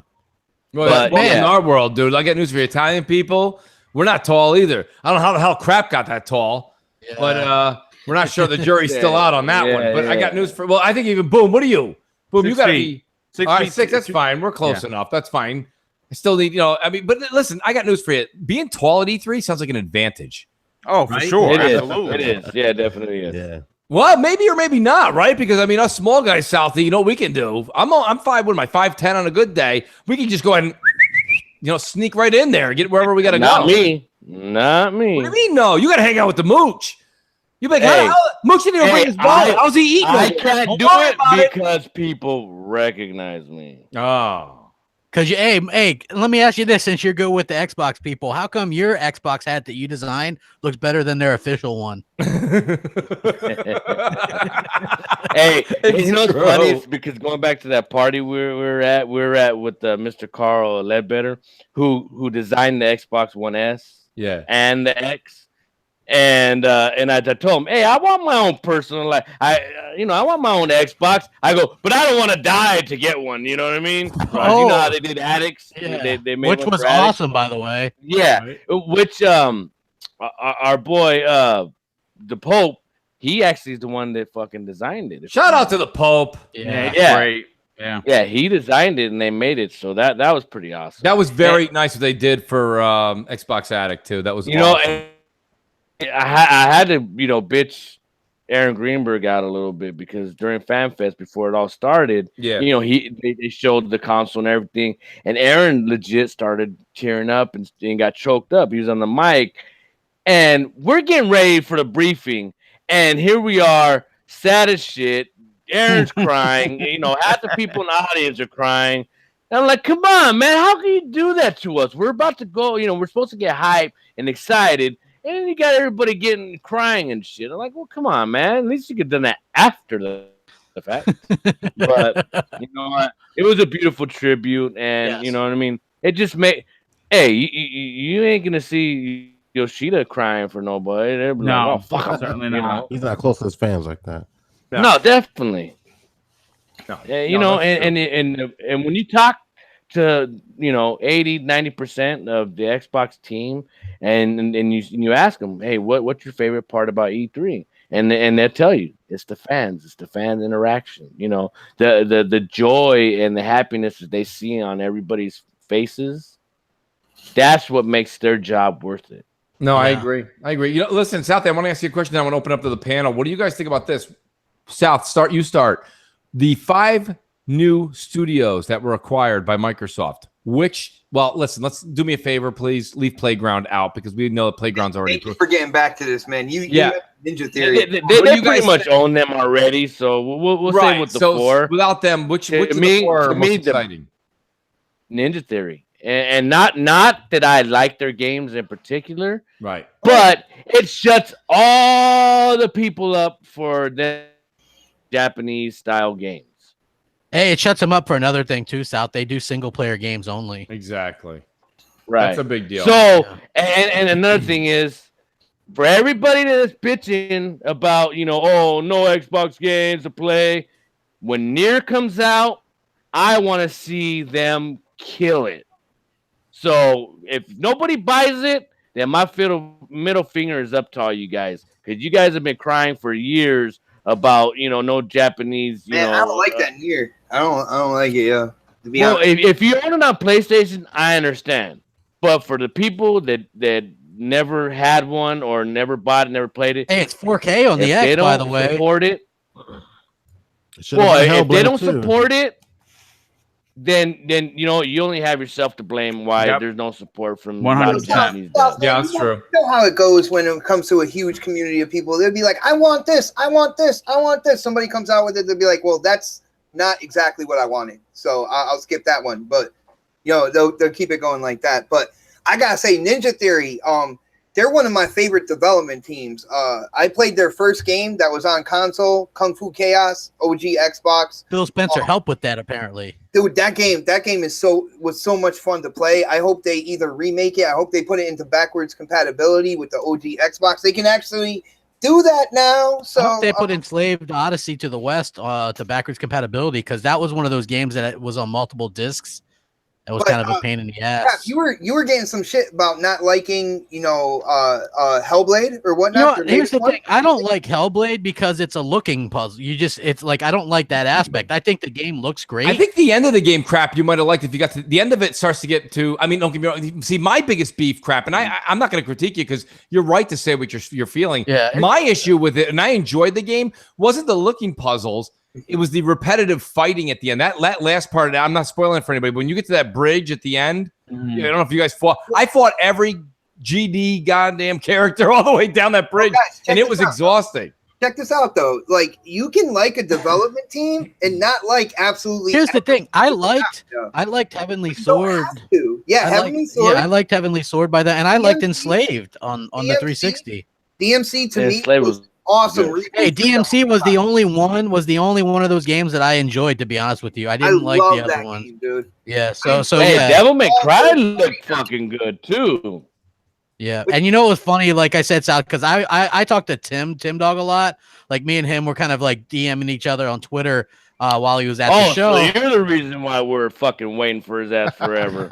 No, we were talking about different things. Like I was explaining to him how salty this PlayStation fans were about the whole. The one thing that annoyed them the most was the fucking the Ninja Theory thing, right? That they really hated that. They're like, we're gonna boycott them now. I can't believe they sold their souls and all this. Like, you had just thought that something bad, like legitimately bad, had happened, but no, it was like, they sold out. Going back to Phil's panel, if you notice, he said, them being, indie developer, a lot of times it was hard for them to keep the lights on, you know what I mean? So to have, the behemoth that Microsoft is behind them, imagine how reinvigorated they will be with now freedom, that they know that exactly, because they obviously have a couple things in the pipeline, or else Microsoft wouldn't even thought twice to, to scoop them up. And you can tell just by Hellblade, them putting out Hellblade, and I wasn't personally into that game, but you can tell that is a team that you can give them freedom. Here's the thing. If Hellblade would have just been fighting, I would have liked it. But they're like, find this design, and you got to like go all over. And I was like, I could YouTube it, and I'd have to YouTube every single one of these. I gotta say, they weren't really that hard. In the chat, AJ Felton, man, that's an idea right there. He's like, Ninja Theory can definitely take. They're not. Scalebound's done. They abandoned the they abandoning it. Yeah, they're not going to do Scalebound. That's done. That would have been like Not only that, but if you look at here's the thing with Ninja Theory and also Compulsion, they're not forced to do anything. No, I know. They have out there and be like, hey, would you like to do this? Not only That's that, one of the biggest things, though, crap, that me and you were talking about on Xbox Nation, and I don't know if anybody else seems to really care that I'm concerned about this, but like I think that Phil, I'm just hoping, because I don't know, I wasn't there behind the scenes, and none of us were, but I hope that Phil doesn't give too much creative, like not the creative, but like freedom to them to do whatever, because that's when you see things like misschedule and they don't do this. I hope Phil has certain guidelines in place so that they have to hit your marks and stuff. You know what I mean? It's like yeah, but like Crackdown's not hitting its marks. Crackdown's not first party though. You know what I mean? Like that and they're paying for that, right? By having 4 different developers on that. So right. Like here's the thing. And when you hear Phil's talk, because he talked about this at Inside Xbox, he goes, all the studios are in different areas, obviously. State of Decay 2 obviously shipped. They're already working on State of Decay 3, whether that's the MMO or whatever, but they're a State of Decay developer. Compulsion Games, their game hasn't even shipped yet, which ships in August. Right. He said Ninja Blade or Hellblade shipped quite a while ago. And then he kind of, had that little look in his eye, like, yeah. So whatever they're working on, they're already a year plus into developing that. So I have a feeling that we're closer to the Ninja Theory game than a lot of other things. And I think we're also probably have something for Fable soon as well. So I'm excited. No, I mean, excited, damn it. I'm right there with you, yeah. Well, what do you guys think? Boom, what's your take on it? What's the out of the 4? Because Playground is just, they're already kind of they're developed. They're well known. People know what their output is. Right. What is the one that you're the most excited about besides possibly Ninja Theory, of course, probably wins yours as well, but do you have one that you know what? First of all, here's the thing. I had an idea that we were going to get an announcement of 2, right? I had a little bit of an inside information that we were getting at least 2. I was completely blown away that they got up on stage and shocked the world with 5, right? Okay. For me personally, I have been a Ninja Theory fan since the OG Xbox days. And, I played all of their games. In fact, I even really, really liked DMC. A lot of people didn't like it. Right. I absolutely loved it. And because I'm such a big time single player kind of a guy, when they announced it, like I was floored. Like literally, I was watching it live. I was taking notes because I was doing my show the next day, and I was blown away because that team, look, you got to think of it like this. First of all, Hellblade, I bought on both consoles because I like supporting the company. Yes. And I will gladly do it again. Okay. But you got to think about what they did with Hellblade. It was a 20-man studio game, right? 20 people made that game for $10 million. That's right. In 2017. It is almost unheard of. Did you say 20 or 10? I think it was a 10-man 10 million. It was a $10 million effort, I thought. Yeah, it was a $10 million budget, and it was a 20-man team. Okay. And the girl that they mocapped actually was a developer. She wasn't an actress. Producer, right. So she worked with the actual team. Right. That shows you how small the team actually. Yes. So when I heard that, immediately I thought, okay, they're going to now have at least a decent enough budget, and Microsoft is serious about bringing single player experiences, whether they have, some sort of a back end, DLC thing, that's fine. We know they're going to do services, but at least we know that this team could tell an amazing story. And just look what they did. Their pedigree prior to being purchased was what? Hellblade. So, I mean, that for me, again, not to sound boring or anything, but that's what excited me out of the 4. Okay. What about you, Goldblum? Sorry. That's right. You actually put a great Goldblum there. He was like, real quick. He's like, as you can clearly see, developers find a way. They find a way. Yes. But like Ninja Theory, them acquiring them, it's absolutely amazing. But the one thing that I was like kind of surprised about was, as well, on top of Ninja Theory, was them creating another studio called The Initiative. And I was all like, right, that's kind of intriguing. That's inside their other studios. So I'm wondering what that company or that studio is going to be doing. Like, I'm kind of intrigued. See, I'm right there with we you. already know what Ninja Theory is probably going to do. You know, they're going to do another single player type of game. But is the initiative going to be doing a single player game, or are they going to be doing? See, Crap's got a theory that he thinks the initiative is going to be doing a Perfect Dark reboot, and with Gallagher's pedigree and where he's coming from, there's definitely. Crap's point like holds water. Well, here's the thing. Go back and watch anybody. I say go back and watch that Inside Xbox interview with Phil after E3, and he was talking about the Gallagher studio. He goes, yeah. So I was talking to Gallagher, and we were talking about different properties we owned, right? Meaning IPs, and maybe there'd be one that he was interested in. And then he brings up how he rebooted Tomb Raider, right? Yep. And to a damn good game. Yeah. And so it could be that's just a theory. I mean, it could be something totally different. But but remember, we're talking about Perfect Dark. Remember, everybody's assuming that the Coalition is doing that as well. Yeah, but are they though? Are they? I don't know. Well, what do you mean, Crap? You're saying? Well, I mean, you can't say no because they're working on their PopCap, and those games don't need a huge part of their team. They weren't the ones that did the tactics game either. That was actually Splash Damage. So right. So they could have subbed that out. They could have helped them do that. Yeah, I mean, look. But what other game would you think they could be a new IP? Who knows? I don't know. But I would go to venture to think they would be doing a new IP. I honestly think that it's going to be a new IP. I'm just saying, to me, like, you have a guy who has turned a strong woman like Lara Croft into a feasible game again. Yes. And so, I like that you bring that up because that's a good point. But at the same time, we're talking about bringing up new IPs. When I talked to Craig Duncan about Battletoads, I was trying to get some inside info on that, which I couldn't. But Craig said, well, somebody came up to me with a great idea about Battletoads, and we went for. It wasn't like. Are we getting a new Battletoads? Yeah, the new Battletoads. Yeah. All right. Oh, no, I know we're getting Battletoads, but I'm just concerned that they just showed it the way that they showed it.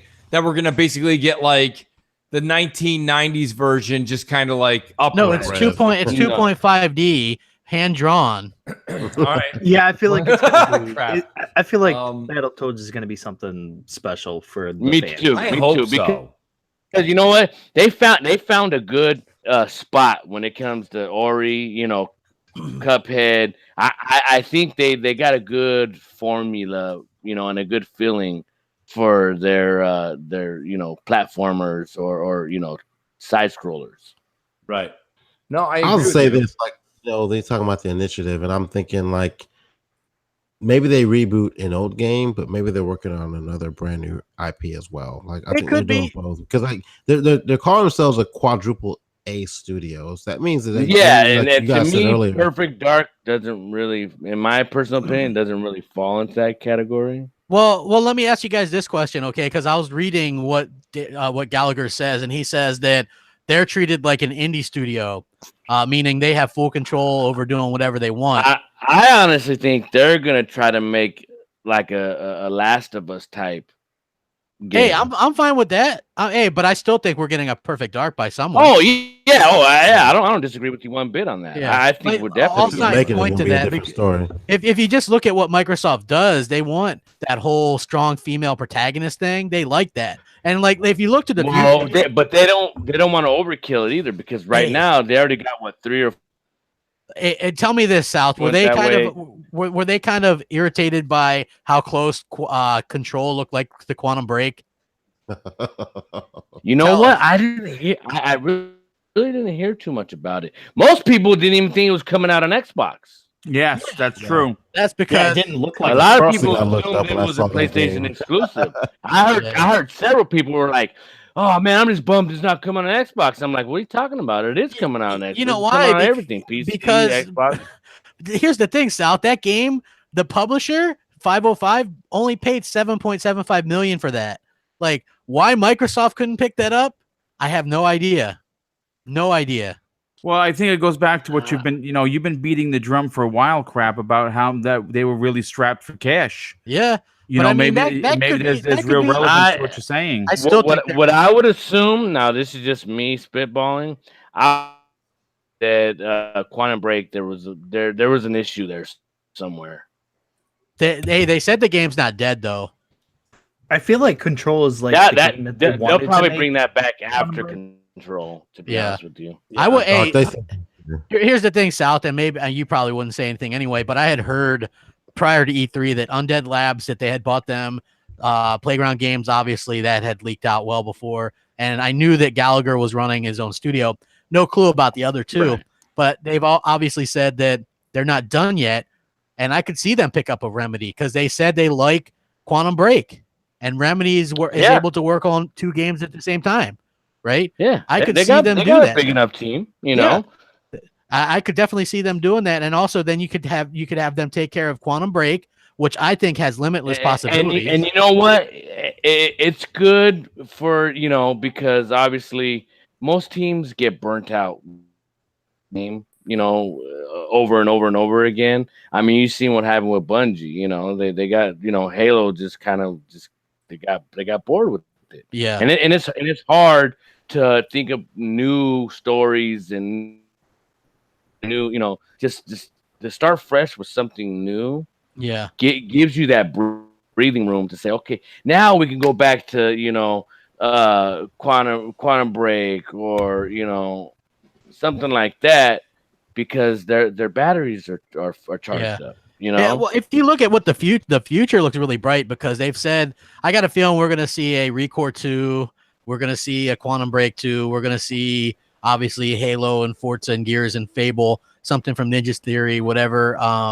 The initiative. I honestly, I wouldn't be surprised if next year they announce Sunset Overdrive 2. Oh, because when I talked to Ted Price the other night, when I brought it up, he didn't say, "Oh, well," you know what I mean? Like, he didn't flinch nothing, and he said, "Hey, we love that game." Neither confirmation or denial.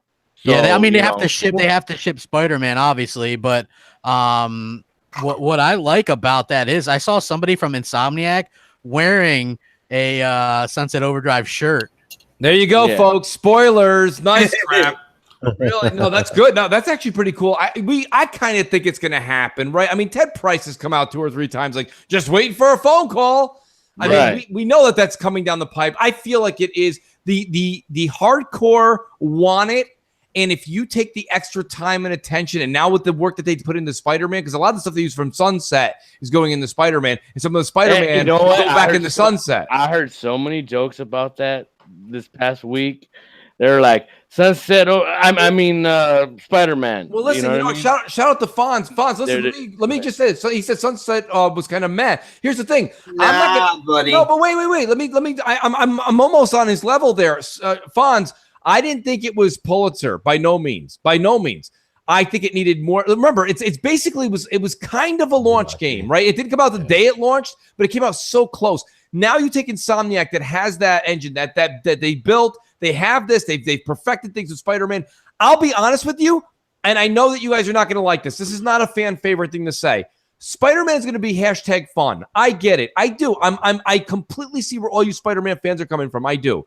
But the writing and the concept that went in the Sunset was so funny and so much better. Now add the world, make the world more immersive, and give instead of like skating or just hanging on a candy cane going over a power line. Instead of that, make it a little bit more rich. And I'm telling you, Sunset is. Oh, don't ground the game, dude. Hey, I'm not grounding it, but I'm just saying it is an entry level game. You know what Microsoft could do that would absolutely be like the biggest dagger in the heart ever? Buy Insomniac Games. Yeah, like, no kidding. Yeah, could you imagine? A lot of people want that, but I doubt. I doubt. I don't think Ted Price wants to do that. No matter how much freedom you give him, no matter what you do, I think he loves his independence. Well, I think Sony's probably tried to buy them multiple times. Probably. Yeah, but I mean the money Microsoft would throw, Sony couldn't throw, and I don't think Ted would take it anyways. Well, unless it's got an extra zero. I think Ted would be like, "Hey, Sony's offering me X amount of dollars. Well, hey, Phil, what do you think?"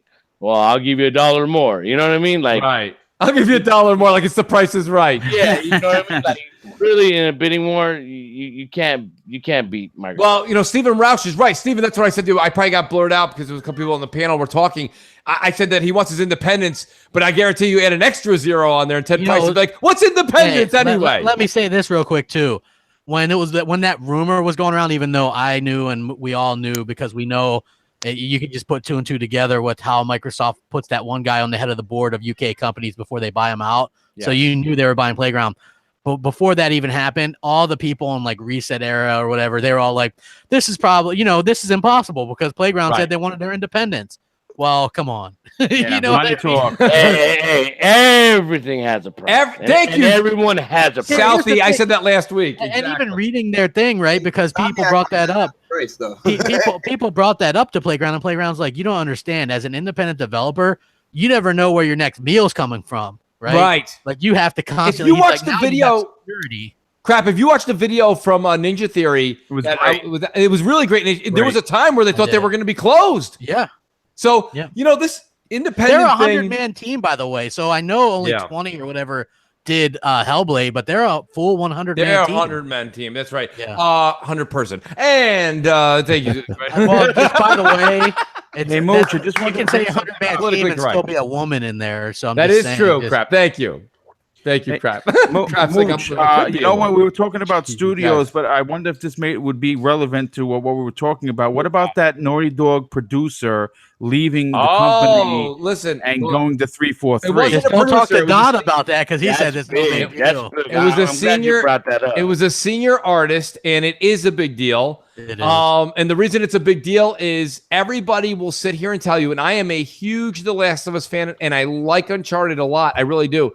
And the one thing that ropes me into both of those places, and we can all make fun of that Sony's using the cookie cutter thing right now, but guess what? It all started with Uncharted and The Last of Us. Yes. And the art direction is gorgeous from Naughty Dog. To take the senior artist and bring him to 343. Listen, I was psyched with the new engine for Halo. Now I'm through the roof excited to see what they're going to be able to do with this guy's help. Yeah.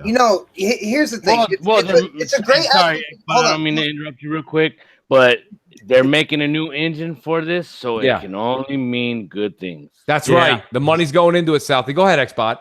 I'm gonna play devil's advocate here. Now, that's what the internet does to me. I don't need you two to do it. Go ahead. I'm gonna do this because, granted, it's a talent and it's an acquisition. But here's the deal.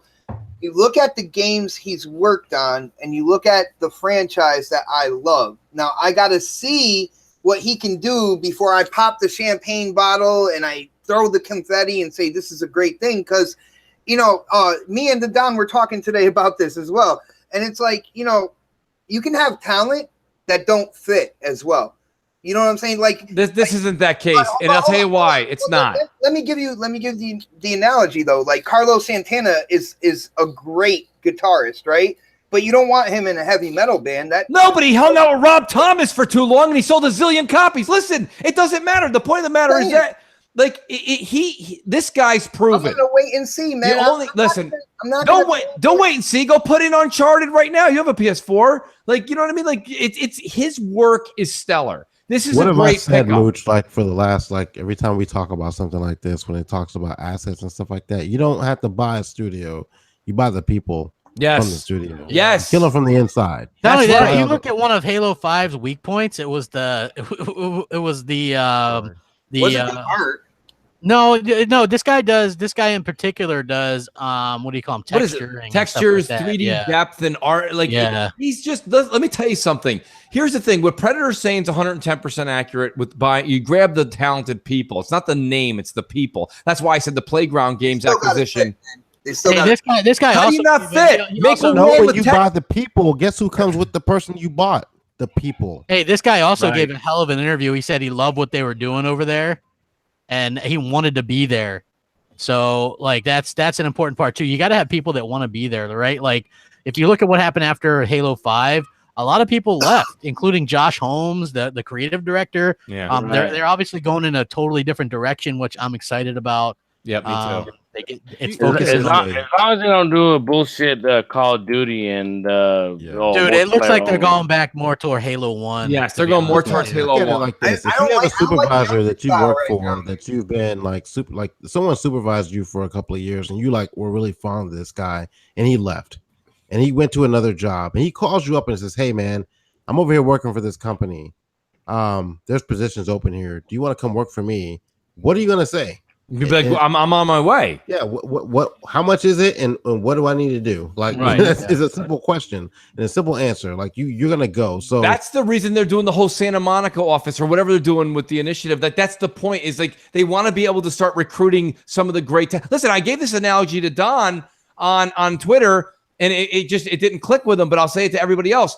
Like the Yankees are a really good team. What do? They go out and get Giancarlo Stanton. Yeah, they didn't even need that. They're going to end up with Machado after this year. And they're just you're adding bats to the lineup. The Dodgers are going to swoop them up too. My whole point, though. All them teams, man, there should be a salary cap in baseball. I like to say, let's go Mets in the middle of this, but I don't get many rants. Thank you. Go Mets. Let's go Mets. I was about to say, who are the Yankees? Oh, come on. Take it easy. Sports. Goldblum's about to get 27 pictures of flags flying in New York. Listen, real quick, I just really think that this is these are the steps when you see Microsoft coming back. When you have people coming from the top pedigree to come work for you because they see the checkbook open. They see that you care. Right. Yes. And that's the thing that Microsoft hasn't had for 4 years. Everybody just was sticking with Sony. And they're like, you know what? This group's getting arrogant. They're doing like a lot of people are saying this. The Sony guys are saying this. This isn't Mooch. The Sony guys are saying, I'm seeing 2006 arrogant Sony pop up again, whether it be the FortNite thing.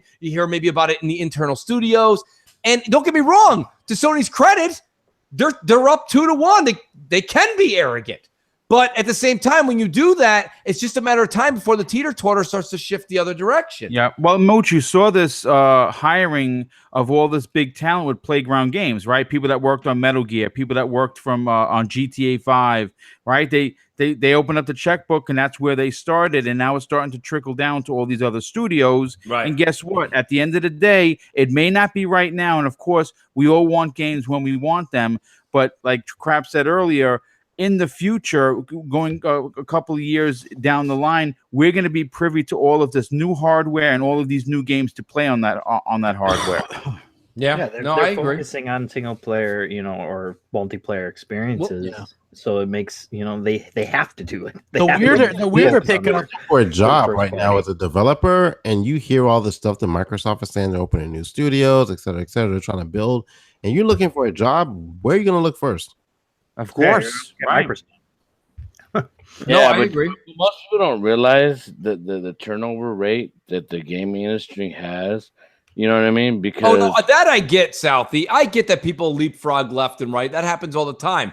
But you have to admit, and I know everyone's gonna go sports, but it happens all the time in sports, right? This guy's like, I love blah blah city, and all of a sudden they're like, all of a sudden a situation comes up, and boom, they're playing for the rival. So this is a big thing when you look at Microsoft has been in a hole for 4 years. All of a sudden they come out, right? And crap, I think you told me this, or it was somebody at E3 that told you this, that you're hearing, and Phil mentioned that the third-party developers are starting to get a hold of him now because they got the best hardware, they see the money's opening up, and they see the interest like starting to tip in the other direction, just slightly.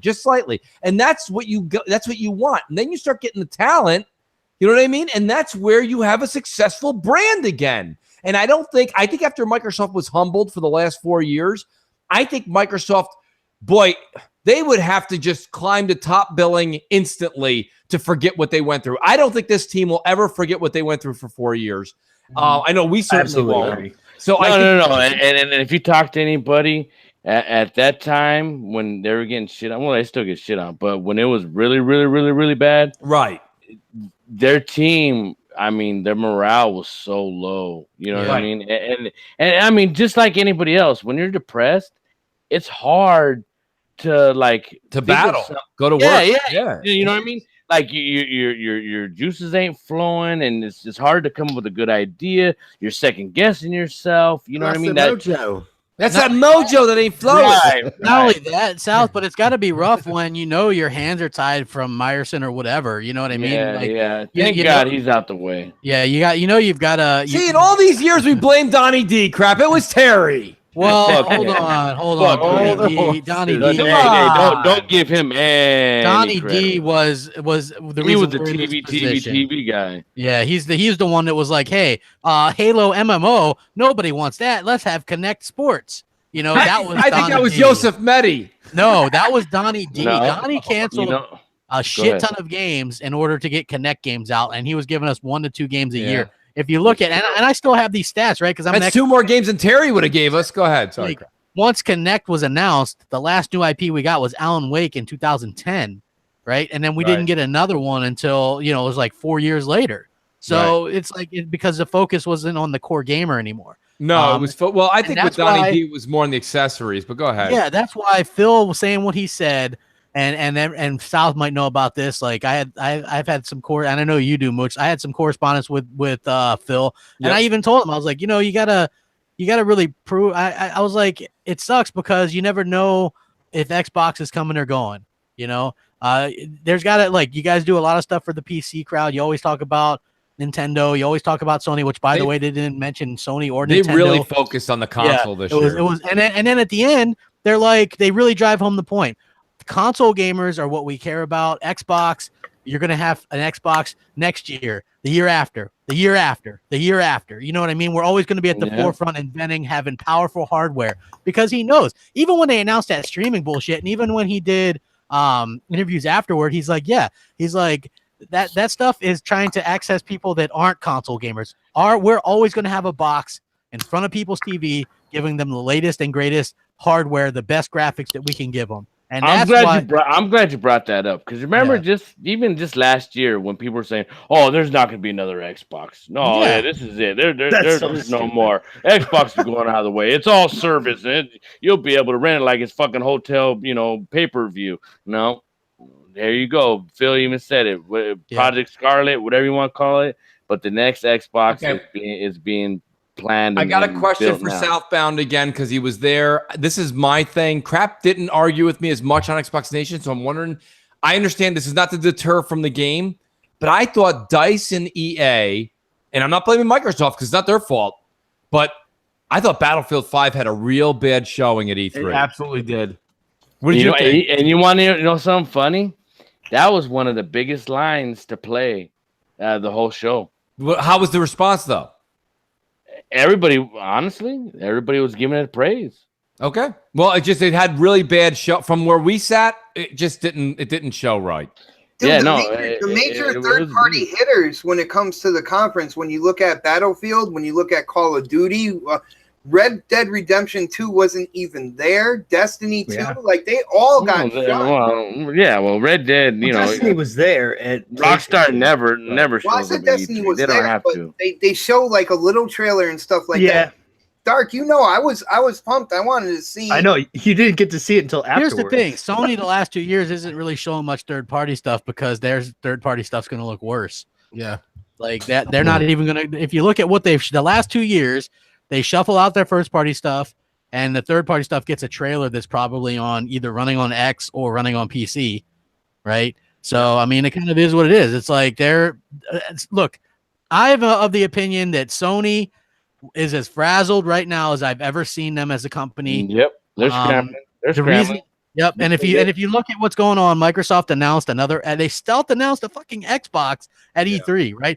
And Phil afterwards, he goes, I don't know why there's such a stigma against saying you're working on another one, right? He's like, well, I guess the only reason would be because you still want to sell the one you've got, but it's obvious that there's going to be another one. Well, listen, crap. The reason that they're doing it, the Sony's doing a two-step and freaking out, is because shout out to Zaire. He's been saying it for 3 or 4 years.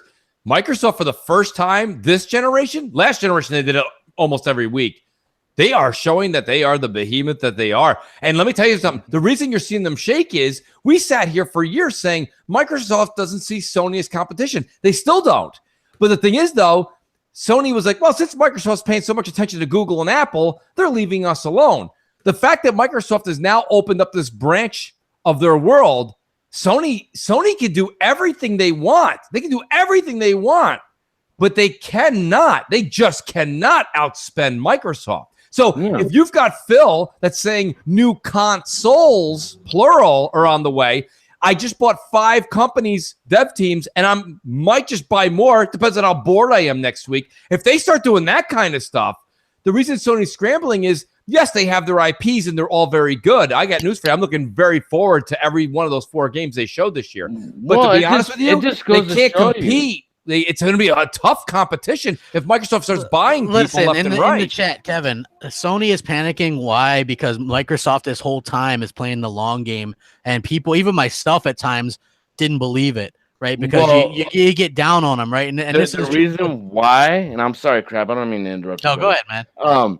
The reason why they're panicking, because if you look at it, the PlayStation is like 80% of their budget. That's revenue. That's the thing that's what's keeping their lights on. Yeah. So anything bad like this FortNite shit, they have to be scrambling. I mean, they can pretend and take the high road and stick their chest out and all that bullshit, but really, PlayStation is their bread and butter. And look at it Microsoft, from the gaming perspective too. That's just a drop in the bucket for Microsoft. Look at it from don't just look at Microsoft or the Xbox as the console. Look at it from the gaming perspective too. What Microsoft and Xbox specifically has done for the gaming division, simply gone. And all the stuff they purchased, the 5 studios, like Sony hasn't done that. They just make games. To your point, Pred, Phil brought that up when asked about crossplay. He's like, people don't realize this, but Sony uses our tools to make their games all the time. Yeah. And he mentions, he's like, Havoc, this,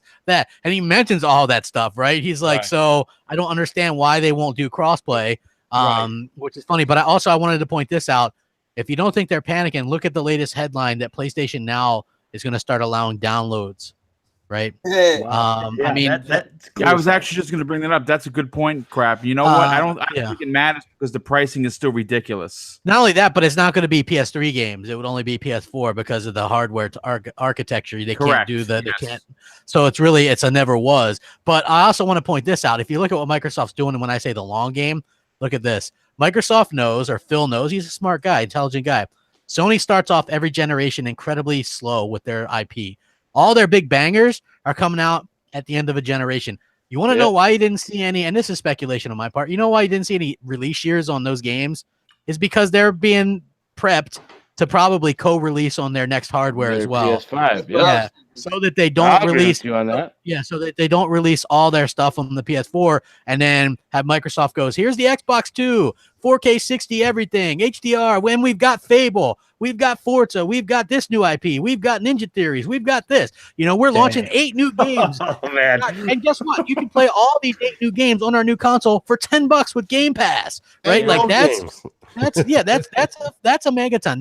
They've outthought Sony for a while now. Sony's starting to get like the media starting to pick up on what Sony does. Sony hasn't done shit for players this generation. You know what they did? They capitalized on Microsoft messing up behind the scenes, getting too cocky, and now Sony's gotten too cocky. When your response to your players being outraged over something is we've sold this many things, that's not a good look. So I'm just telling you, if you don't think Microsoft is playing the long game, we all know it just takes one bad PR misstep for the tide to change. Isn't it funny though? Because Sony got burned in 06. They had a hard time last gen. They definitely came out the gate, did everything pro-consumer, what the consumer and the media wanted to hear. They did their thing. They took the lead. And it's too early to say, but it does seem, and this has nothing to do with E3. This is the arrogance of the whole FortNite thing that's going on. It's the arrogance that you're seeing with certain things and the lack of early games that may be coming on PS5, which is why they may be moving these games to that PS5. Like you just see Sony's getting arrogant again, and that's just odd, right? Why else wouldn't they put a release year on there? Yeah, and when I didn't see a release year, I was actually expecting The Last of Us 2 to come out this fall. But okay, forget that. That was me just like fanboying out that I love The Last of Us. But like, forget that for a second. Like, we didn't see a release year on The Last of Us. I was expecting for it to say something like fall 2019. Or just 2019, because maybe they want to throw out in the spring. Who knows what their plans are? I can't speak for them. But like, when I didn't see anything, I was like, what's going on? Like, nothing. Ghost of Tsushima didn't have anything. Any of their games. Nothing. And you know what? I don't see them budging at all either. Yo, to me, Mooch, Ghost of Tsushima and Death Stranding are really skeptical. Oh, you're talking PS5 stuff right there. And me and Nadon, we're talking about it, like DMs on Twitter and stuff like that. I actually talked to him on the phone today, and he's insisting that they can do that on PS4. And I'm like, well, CPU usage when it comes to I think they definitely can. I agree with Don there. Yeah, well, see, that's the whole thing. Me and Don, we disagree a lot, and it makes for a good show. Right. And I gotta say, when it comes down to it, he's been right half the time. I've been right half the time. So it's an ongoing, like, friendly competition thing. And I think I got him here. I think I got him on this. I think Ghost of Tsushima and Death Stranding are going to be on the PlayStation 5. Yeah. Well, they could be on the PS4 as well, but they're not going to look like that. And you can just tell that I'd be very surprised if it comes out on the PS4. Thank you, Sal. They're going to need something to kick it off. The PS5, you know what I mean, and they know what Microsoft's doing now. Hey, and we all know that it takes Kojima fucking 10 years to make a game. So anyway, he's gonna have to do something better. He's gonna have on PS5. That game was horrible anyway. That fucking walking around with a backpack. It looks like a luggage simulator.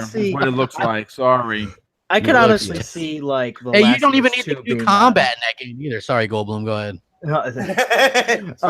I can see The Last of Us 2 being on PlayStation 5, like, just because it just, it looked really good, and I was all like, I don't know, that looks really like a PS5 type of game. Ghost of Tsushima, I think that'll get downgraded. I don't think that'll be on PS5. I think that'll be on PS4. But I mean, that game didn't even look good. I don't even know what. Graphically it looks great, obviously, but I'm just saying that game did not. If Sony's sticking to what Sony said, what did they show for Death Stranding? They showed a guy. They showed it was walking. It was just walking. Apparently, it's about discovery. That you don't even need to do any combat in that game. It's just you can just explore. That's what he said. You explore. Also, you try and hold 30 pieces of luggage while you're crossing a big gap in the road. Right. You're doing some sort of delivery, and those kind of like invisible monsters. What they do? Playing FedEx, man. The trailer. It's FedEx the game. There's so many people. There's so many people that make it. Though this is really cool when it comes to the enemy. Like when the enemy touches you, whatever it touches, it speeds up time. Which is why when you see the foot hitting the ground, you see the grass come up and then die, grow and then die. I thought that was a cool concept, like an enemy. Mr. Kevin Kendall, the game does have combat, but he said you don't have to have any combat at all in the game. So it's a game where you don't need to do combat. How do you know? You ain't played it yet. No, that's according to Yoshida. I mean, not Yoshida, Kojima. Excuse me. Yeah. I'm still I like what they're doing with Death Stranding, even though I don't necessarily hate it like everybody hates it. I'm still intrigued. I think the game still has legs. It's going to be beautiful. We all know that. What it's about, I still think they've done a really bad job after the third year of not just giving us, like, what is it about? I understand now they use the source of the baby in the backpack that can sense the demons or the creatures on the planet. But what's going on? Why? What? Where? When? How? What's going on? Nobody wants to say anything. So that part is very confusing to me, crap. I mean, it just doesn't look like my bag. It's not my bag. It's not your bag, baby. Hey, I just got to be honest with you, man. Like I gotta keep it. And if people like it, that's fine. I'm just saying, for the first time, I think this generation, I am just way more excited about what's coming on Xbox than PlayStation. Like, granted, God of War was amazing, Detroit amazing, but that's you like Detroit? I love that game. Mooch loves that game. I listen. I was playing it last night. I'm proud of you. Still my beating heart. Loving that game. Well, it is a very good game. I'll say the story. I wouldn't talk you into it. That's the thing. The story is really good, dude. Guys, the story is very good in it, and I kind of like the whole detective thing, where you can actually piece things. Listen, first of all, cool. It's not difficult. It's just a timing. Here's the thing, right? Like, everybody that I know that's played, even Hellhammer, right? And Hellhammer never plays PS4. He beat that game, and he got a completely. He's like, well, I did this and messed up, and this person died, and so I got this ending. I didn't even know that was a possibility. That's what I think is great about that game, because you know how we get these little games sometimes that are like, yeah, you pick and choose. Like Telltale Games does this a lot, but realistically, there's not a lot of choice that affects things. Yeah, there's not. Right? This game, literally, your characters can die very early on. So you know what's funny? So crap, all the humans that you were telling me about, and there's no spoilers here, folks. I'm not no spoilers on Detroit. But I did. So Connor, I just hit the wrong button right at the end of that one jump sequence where he's chasing the what do they call it? A defective, and he's running after a deviant. And he's running after him, and I got eaten up by that crop machine or whatever it was. I don't know if you remember that part. Yeah. So my Connor died, which sucked. But then Connor comes back because they basically implant his memory into a new Connor. But so I don't know what the outcome is going to be because of that. I'm sure I'm going to pay the consequences. But the story didn't seem to alter too much when that happened. But if you kill off a human character in it, Crap was just telling me that you may have repercussions. Well, there's a specific peaceful things that you can do. That have you noticed that? Crap, I've picked some peaceful answers, and it's still a down arrow. I'm like, but that's nice. Yeah. It depends. Like some people, like North. I think her name is North. Yeah, she wants you to just be a boss. Oh, I don't like her already. Yeah. She just wants you to be a bully, basically. Yeah. Well, listen, I got news for you guys. Try that out. She's Minka Kelly in real life, so she can do whatever she wants. Is she really? Sure. Yeah. Yep. Oh wow. Yeah, exactly. Right. Wow. There's a reason. That's a reason to go get it, right? Yeah. They go get that. Listen, let me give Boom a little bit of time in the spotlight. Resident Evil 2 looked amazing. Dude, absolutely amazing. Let me just say this. I've been gaming for 40 years. Okay, and yes, since '78 when I picked up my first Atari controller. Okay, and use your cane to hold up your controller. You know what? Maybe next year. Maybe I can with a little horn on it when I hit 50, right? There you go. Listen, I got experience, brother. Experience with the. Okay, all right. Yeah, we'll allow it. We'll allow it. I appreciate it. I appreciate it, brother. Look, here's the thing. In all of my gaming career, Resident Evil 2 has been my favorite game. It's still my number one favorite game. And when obviously a couple of years ago when they did the We Do It t-shirt when they were going to remake it, of course I immediately freaked. So explain to me, Boom, tell the other Resident Evil fans, because I got to be honest with you, 2 is right up there for me too, but maybe it's just because I'm old fashioned, but the original still holds so much. Like, why is 2 your favorite and not Resident Evil, the very first one? You know, it probably has.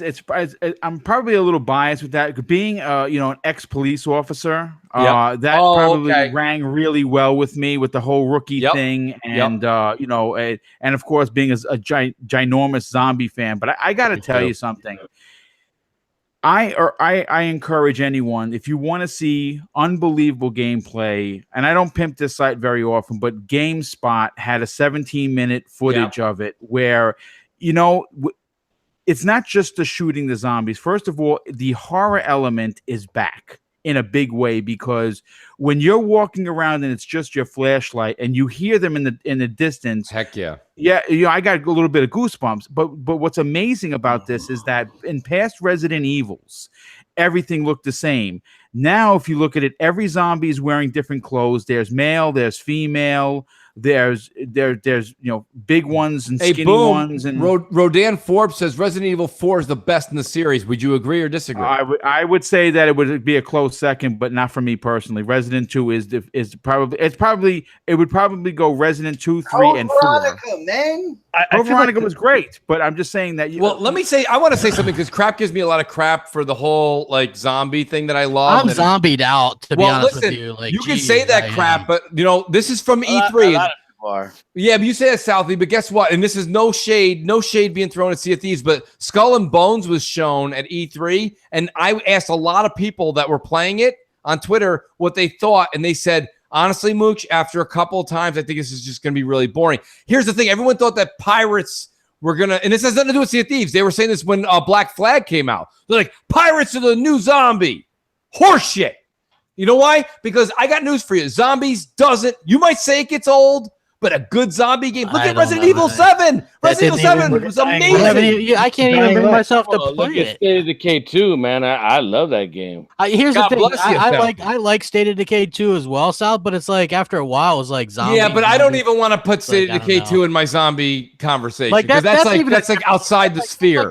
That's like the Sims zombies. Well, it- Dying it's a Light, ready? survival Dying game. Light, Dead Island, Resident Yeah. Evil, any Resident Evil. That Resident Evil 2 thing didn't even move my needle a Really? bit. Crap! No. They're using the RE7 engine. It's gorgeous. No, it didn't. move- Why is it always zombies? Why can't we get aliens or said something? nine. Well, here's Resident Evil. right? Well, that's a good question, Are Brad. they? This would be the question. Unless they second. do, unless you could do health regenerate, like totally get rid of all that old school bullshit that nobody wants.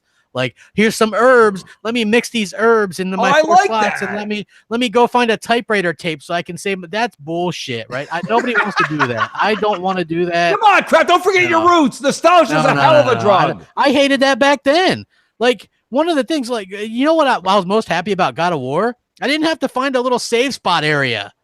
You could just save the game. Imagine that. Like, we're in 2018 and you're going to find, and that's going to be a remake of a game, and you're still going to have to find typewriter paper or ink or whatever the hell. Well, I don't think crap. they're gonna do that. Dude, I'm No, telling they you, are. No, they probably are. will because it's the game, right? I mean, Boom. Oh, Would you okay. agree with that? I mean, Well, it's What was I'm saying? But what was the question? Because Crap was saying basically that you're gonna have to go find, get the typewriter and save. I think that's still Listen, gonna be in there. It's Yeah, the game. well, here's the thing. I think it is actually going to be in there because if you look at the demo that they were showing in the front part of the RPD building, he walks past the typewriter and then the X pops up on the screen. So I think the typewriters are going to be there again, very similar to Resident Evil 7. Right? Remember, Yeah. you were wherever you Wait, went. you still got to use typewriters in Resident Evil 7? Yes. Use it as a tape recorder. with tape recorder. Yeah, it's not a that's true, typewriter, yeah. but it's But, it's but the didn't same they? thing. I mean, that game came out in what, 2017? Yes. Yes. Still saving their games like that. I mean, that's Yeah, that. but But it's- crap, but- it's but that's the part way of the that lore. they're That's- adding that to the that's the difficulty level of it. Yes. Ugh. Yes. Look, I'm going to say this. He goes, yuck. As it stands right now, I'm going to find a way to buy it on every platform but the PC. Obviously, I have no interest in that, and I'm hoping that eventually it will come out for the Switch when they use the cloud technology, very similar to Well, 7. listen, you know what? Look at Boom. I'm right there with I would actually contemplate mooching it on the PS4 and Yes. maybe buying it on the Xbox. But everybody's like, listen to me, Maybe buying it. right? Well, I'm a goddamn mooch, Goldblum. Here's the Welcome to thing. show. I own all those remakes. I might bought that pack. but I might buy it on that. I bought that whole pack of Resident Evil games, right? All the remakes, remasters, whatever they call it, right? It was like it was that one time it was on sale. I bought Resident Evil 7 when it was on sale. It's just I don't like. I'm never like, hey, you know what? I'll fire up that old Resident Evil game. Can It's I say super something? clunky.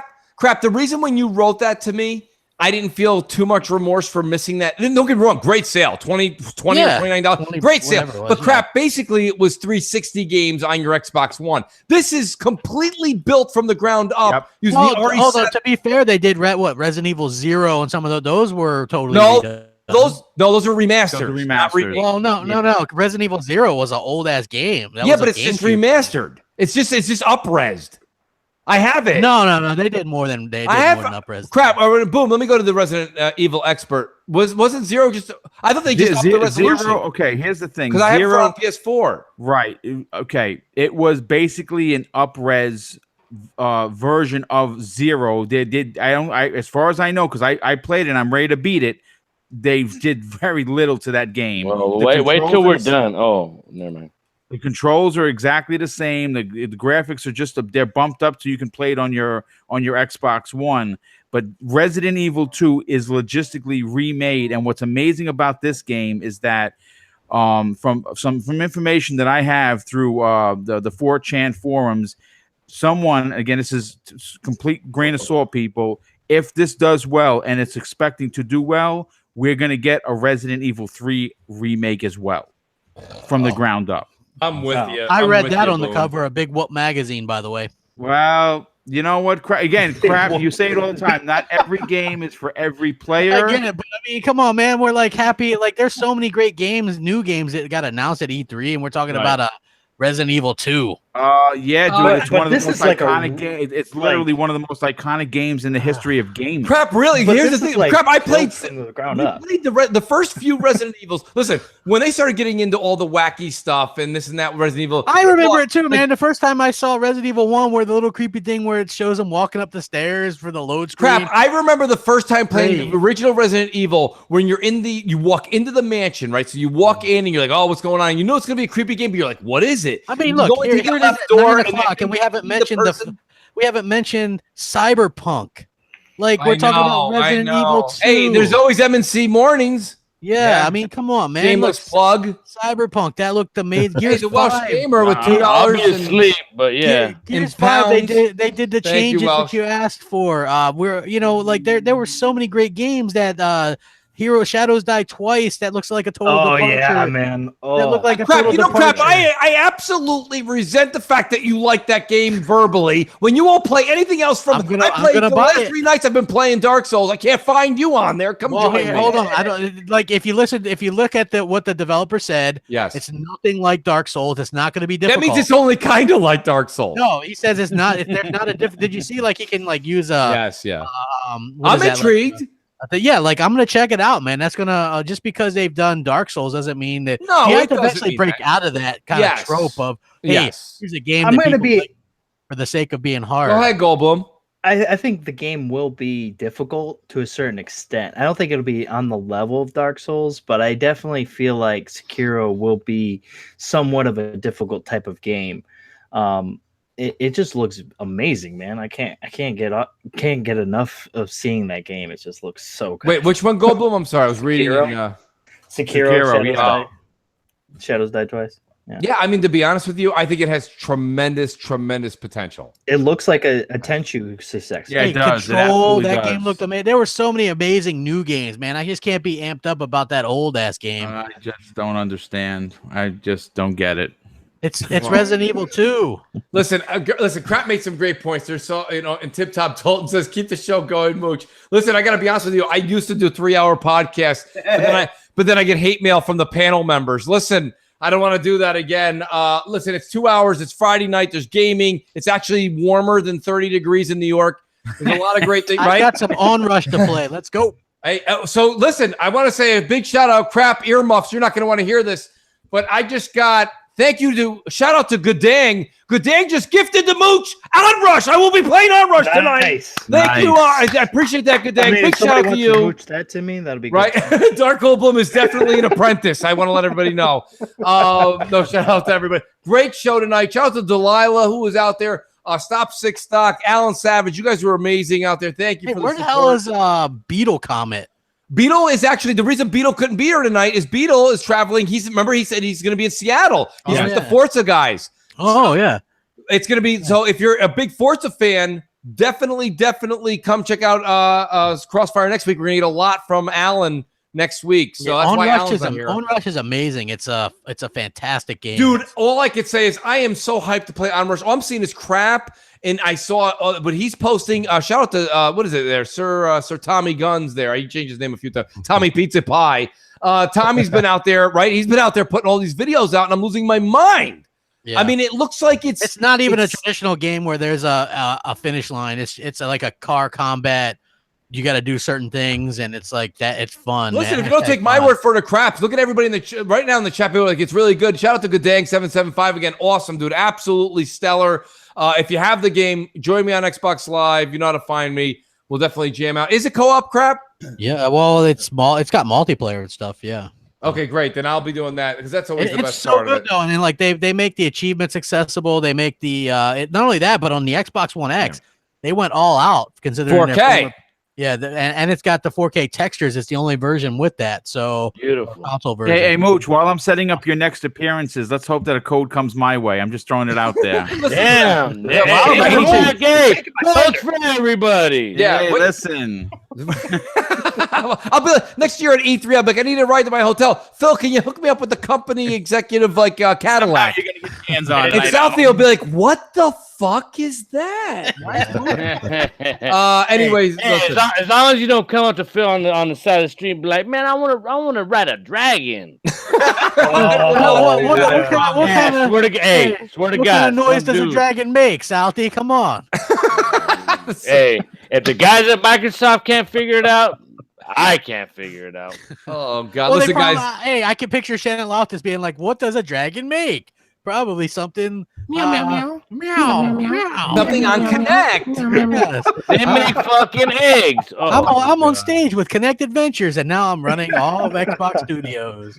Listen, let's do the. On my girl Shannon. Let me start with Southie. Listen, our outros could take a good 35 minutes. I just want to warn everybody. Southie, thank you so much for being here tonight, bro. It is awesome to have you here. Hey, this is home. It is. It is. You're one of the first people I reached out to. I think it was Crap Than You. I was like, I'm doing the show. You got to be on it. And you were like, all right. That's Southie's. Right. South is very, very easy to just kind of communicate with. South is a yes/no person. You know why? Because he's from my era. It's not very hard. South, can you do it? Yes. Hey. Can you not? No, I can't make it. Okay. It's very easy. I love it. Because it's beautiful, and I love everybody on the panel. You know what I mean? South. Hey, Crappy, Mooch, Boom, everybody. Hey, you know what I mean? It's all gaming family, so it's nice to be able to bullshit with everybody, and you know, and hey, the people watching and interacting in the chat, you know, it's always a pleasure. You know what I mean? So why wouldn't I come? Oh boy, the fire engines are here. That's Xbox. But let me tell you, you know, a lot of people use the word family. They use family all the time. Southie, me and you over the years, it has become family, man. We communicate every holiday. It's awesome. It's very cool, man. Thank you so much. You're always welcome here, by the way. You don't have to wait for me. You can just be like, hey, Mooch, guess what? I'm crashing. It's not crashing because you got a key to the house. Crashing. Hey, I'm OG, baby. That's right. I gave you the key. So yeah, no, thank you, South. I appreciate it. One of our other guests that I have here is Dark Goldblum. Dark Goldblum, it is awesome to have you. You are an apprentice in the Mooch category, and your opinions are always, always appreciated, buddy. Thanks for being here tonight. Where can people find you? Yeah, you guys can find me on Twitter at Dark Animus. You can also find me on Xbox Live at the same name. You can check me out every Saturday on the next podcast at 7 p.m. Eastern, 4 p.m. Pacific. And you can always check me out on Thursdays on the Saltiest Gaming Podcast. Nice. Being a fraud on there, you know, just making jokes, cracking up, you know, doing all that stuff. But yeah, Mooch, always a pleasure being on CrossFire, man. I always have a good time here. So yeah. Thanks, buddy. Look for invitations in the future, buddy. Always good to have you here. And then I got my buddy Pred. Pred, we got to find some kind of like military action game that me and you can hang out and play again because playing video games with you tactical is probably some of the best times I've had on Xbox Live. Where That's can the people guy you find want on your bro? team. He brother. is, dude. This guy's amazing. Yes. Amazing. So shout out to you, Pred. Thanks for being here. And where can people find you? Yeah, man, we hit the division together. How about that? Oh, you know, there is a chance. Listen, there's a chance between, you know, Boom being such a big fan and you being a big fan. There's a couple other people like K-Meg has been. Somebody mooched that to him. I'm not. Yeah, right. I might. Yeah, if that's Mooch, I think I might put some Division 2 time in and get back into that. We can see that happening. Game Pass. Oh. Game Pass. I don't know if it's gonna be Game Pass. Oh, I thought Division 1's Game Pass. Definitely. Yes, Division 1. Yeah, but Ubisoft with that new game life, they're not gonna let you. No way. Not new game, man. Not with that money. Division, I thought it was the first one. I was like, you guys. Oh yeah. Oh no, I own Division, the original Division. I own that. I stopped after the first 30 days. It is on Game Pass though. By the way, I did hook. You know, Pred, I want to get back to where people can find you, but I did take advantage. I'm gonna wait. What? I bought the Game Pass for a year for $50. Speaking of Game Pass, I got a nice 12-month code of Game Pass. Whoa! Give it to me. So I'm gonna ask you, Moochie. Yeah, this is your house. You know, yeah. I'm only a part-time. You know, it's my summer home. you're like so, Uncle South. Yes. So you figure out, because definitely want to give this out. So it's a 12-month Game Pass. Wow, that's nice. For all you guys that hung out, you're giving it out tonight? Yeah, right now. Now. Okay. So listen, while I'm telling everybody how we're gonna do this, I'm also manipulating a way for me to make a fake name for myself. No, I'm kidding. I'm just kidding. I'm kidding. Hold, please, hold. Guys, listen, let me do this while we do the outros. I'll come up with a way, and then somebody in the chat is definitely gonna win this. They deserve it. And shout out to South for that's an amazing gift, by the way, guys. That's that's $120, folks. Yeah. That's a big deal. Pride, where can people find you while I figure this out? Predator_HOS on pretty much everything. You can find me coming in third place on the next podcast. I come in fourth, so I don't know what you're complaining about. And pretty much if you don't see me on the podcast hosting or listening in, I'll definitely be in chat pretty much everywhere. So hit me up there, guys, and thank you for having me on again, Mooch, and thanks for South and Dark. Oh yes, sir. Coming in and always, Brad. You kidding? Always, man. Always. And let me go to my next guy, Senora Bombastic Boom. Where can people find you? You've been very busy on the airwaves. Yeah, like I said, it was my first E3. I covered every conference. I did a live video every day since Sunday of last week. Pred was on a couple of times. I had a bunch of guests. It was fantastic. You know, if you're interested and you want daily content that's really no BS, please just go take a look at my YouTube page. It's Double Barrel Gaming with Mr. Boomstick XL. I do two live shows a week. One Breakfast with Boom on Fridays and Boom's pop-up podcast on Tuesdays. And Mooch, you're going to be happy to know this Tuesday I'm going to be hanging out with Creating Beyond Limits, and the episode is going to be totally about Resident Evil 2 the remake. Well, do me a favor and send it to me, because not only will I watch it, but I'll retweet it to everybody I know. Oh yeah, that's absolutely fantastic. Very cool. Boom. Thank you. And then Xbot 448. Xbot, where can people find you? What's going on, people? Yeah, man, we got next podcast coming tomorrow, 7 p.m. Eastern. It's gonna be our E3 wrap up. I am really gonna nail it down. I want every panelist to give a game of the conference, no matter what platform or anything like that. So you want to tune in and see what K Mega has to say. Predator, Dark, the Dawn, we're going to be talking about the whole Naughty Dog dev situation. Of course, we're going to be talking about the whole FortNite thing as well. But it's going to be a really big show. You know, we got gameplay going as the gaming news as we talk about all that stuff. And I can't wait, man. Very cool. Very cool. Okay, so what I'm thinking I'm going to do is the first one here. The first person in the chat that I see that answers this question. What is the title? It's 2 words. 2 words. Be very clear. What is the title of the person that 343 acquired from Naughty Dog? So whoever gives me that answer, I don't even think I can remember that. What their title is, that's who will get it. I'll know what I'm looking for. It's 2 words and it's documented. So first time I see it, I know somebody's going to get it. I was on the show and I didn't even remember that one. Well, it was on the show and Rick James. Yeah, I did kick your couch. John Doe. It'll come through. Give him a few seconds. There's about an 8-second delay. The name of the title? No, not his name. His title. What was he? He's the very close Lunkin. Very close, but that's Sandwich not it. Boy. It's janitor. Somebody wrote Sandwich Boy. Janitor. Fluid Vertigo is very close, but not true. Peter Young. Too many words. It's 2 words. Shogun. You're close. Come on, boys. Let's go. $120. It was in articles. It was all Black Eye Pred. Hey, and you know what? And whoever wins better be following everybody on this panel. Fat Stripper. Yes, please follow. Fat Stripper. Guys, you guys are so close. There it is. Got it. Giovanni Negron. Giovanni Negron is the winner. Giovanni, congratulations. And it was senior artist is how it's labeled in the article. Nice. He is their senior artist. Big win. That's great, man. Giovanni, do me a favor, Giovanni. Real quick, tell me in the chat what your Twitter is or the way to get a hold of you. DM Mooch. And then you can DM him. Yeah, I'll DM it to you. So, like I said, this is my stipulation. You better be following everybody on this panel. Oh, hell yeah. Oh, look, I got to follow. I haven't follow yet. I'm just saying. So again, thank you everybody that supports this show, this channel. My man Mooch, Crap, everybody else. The ex twat. I mean bot. Nah,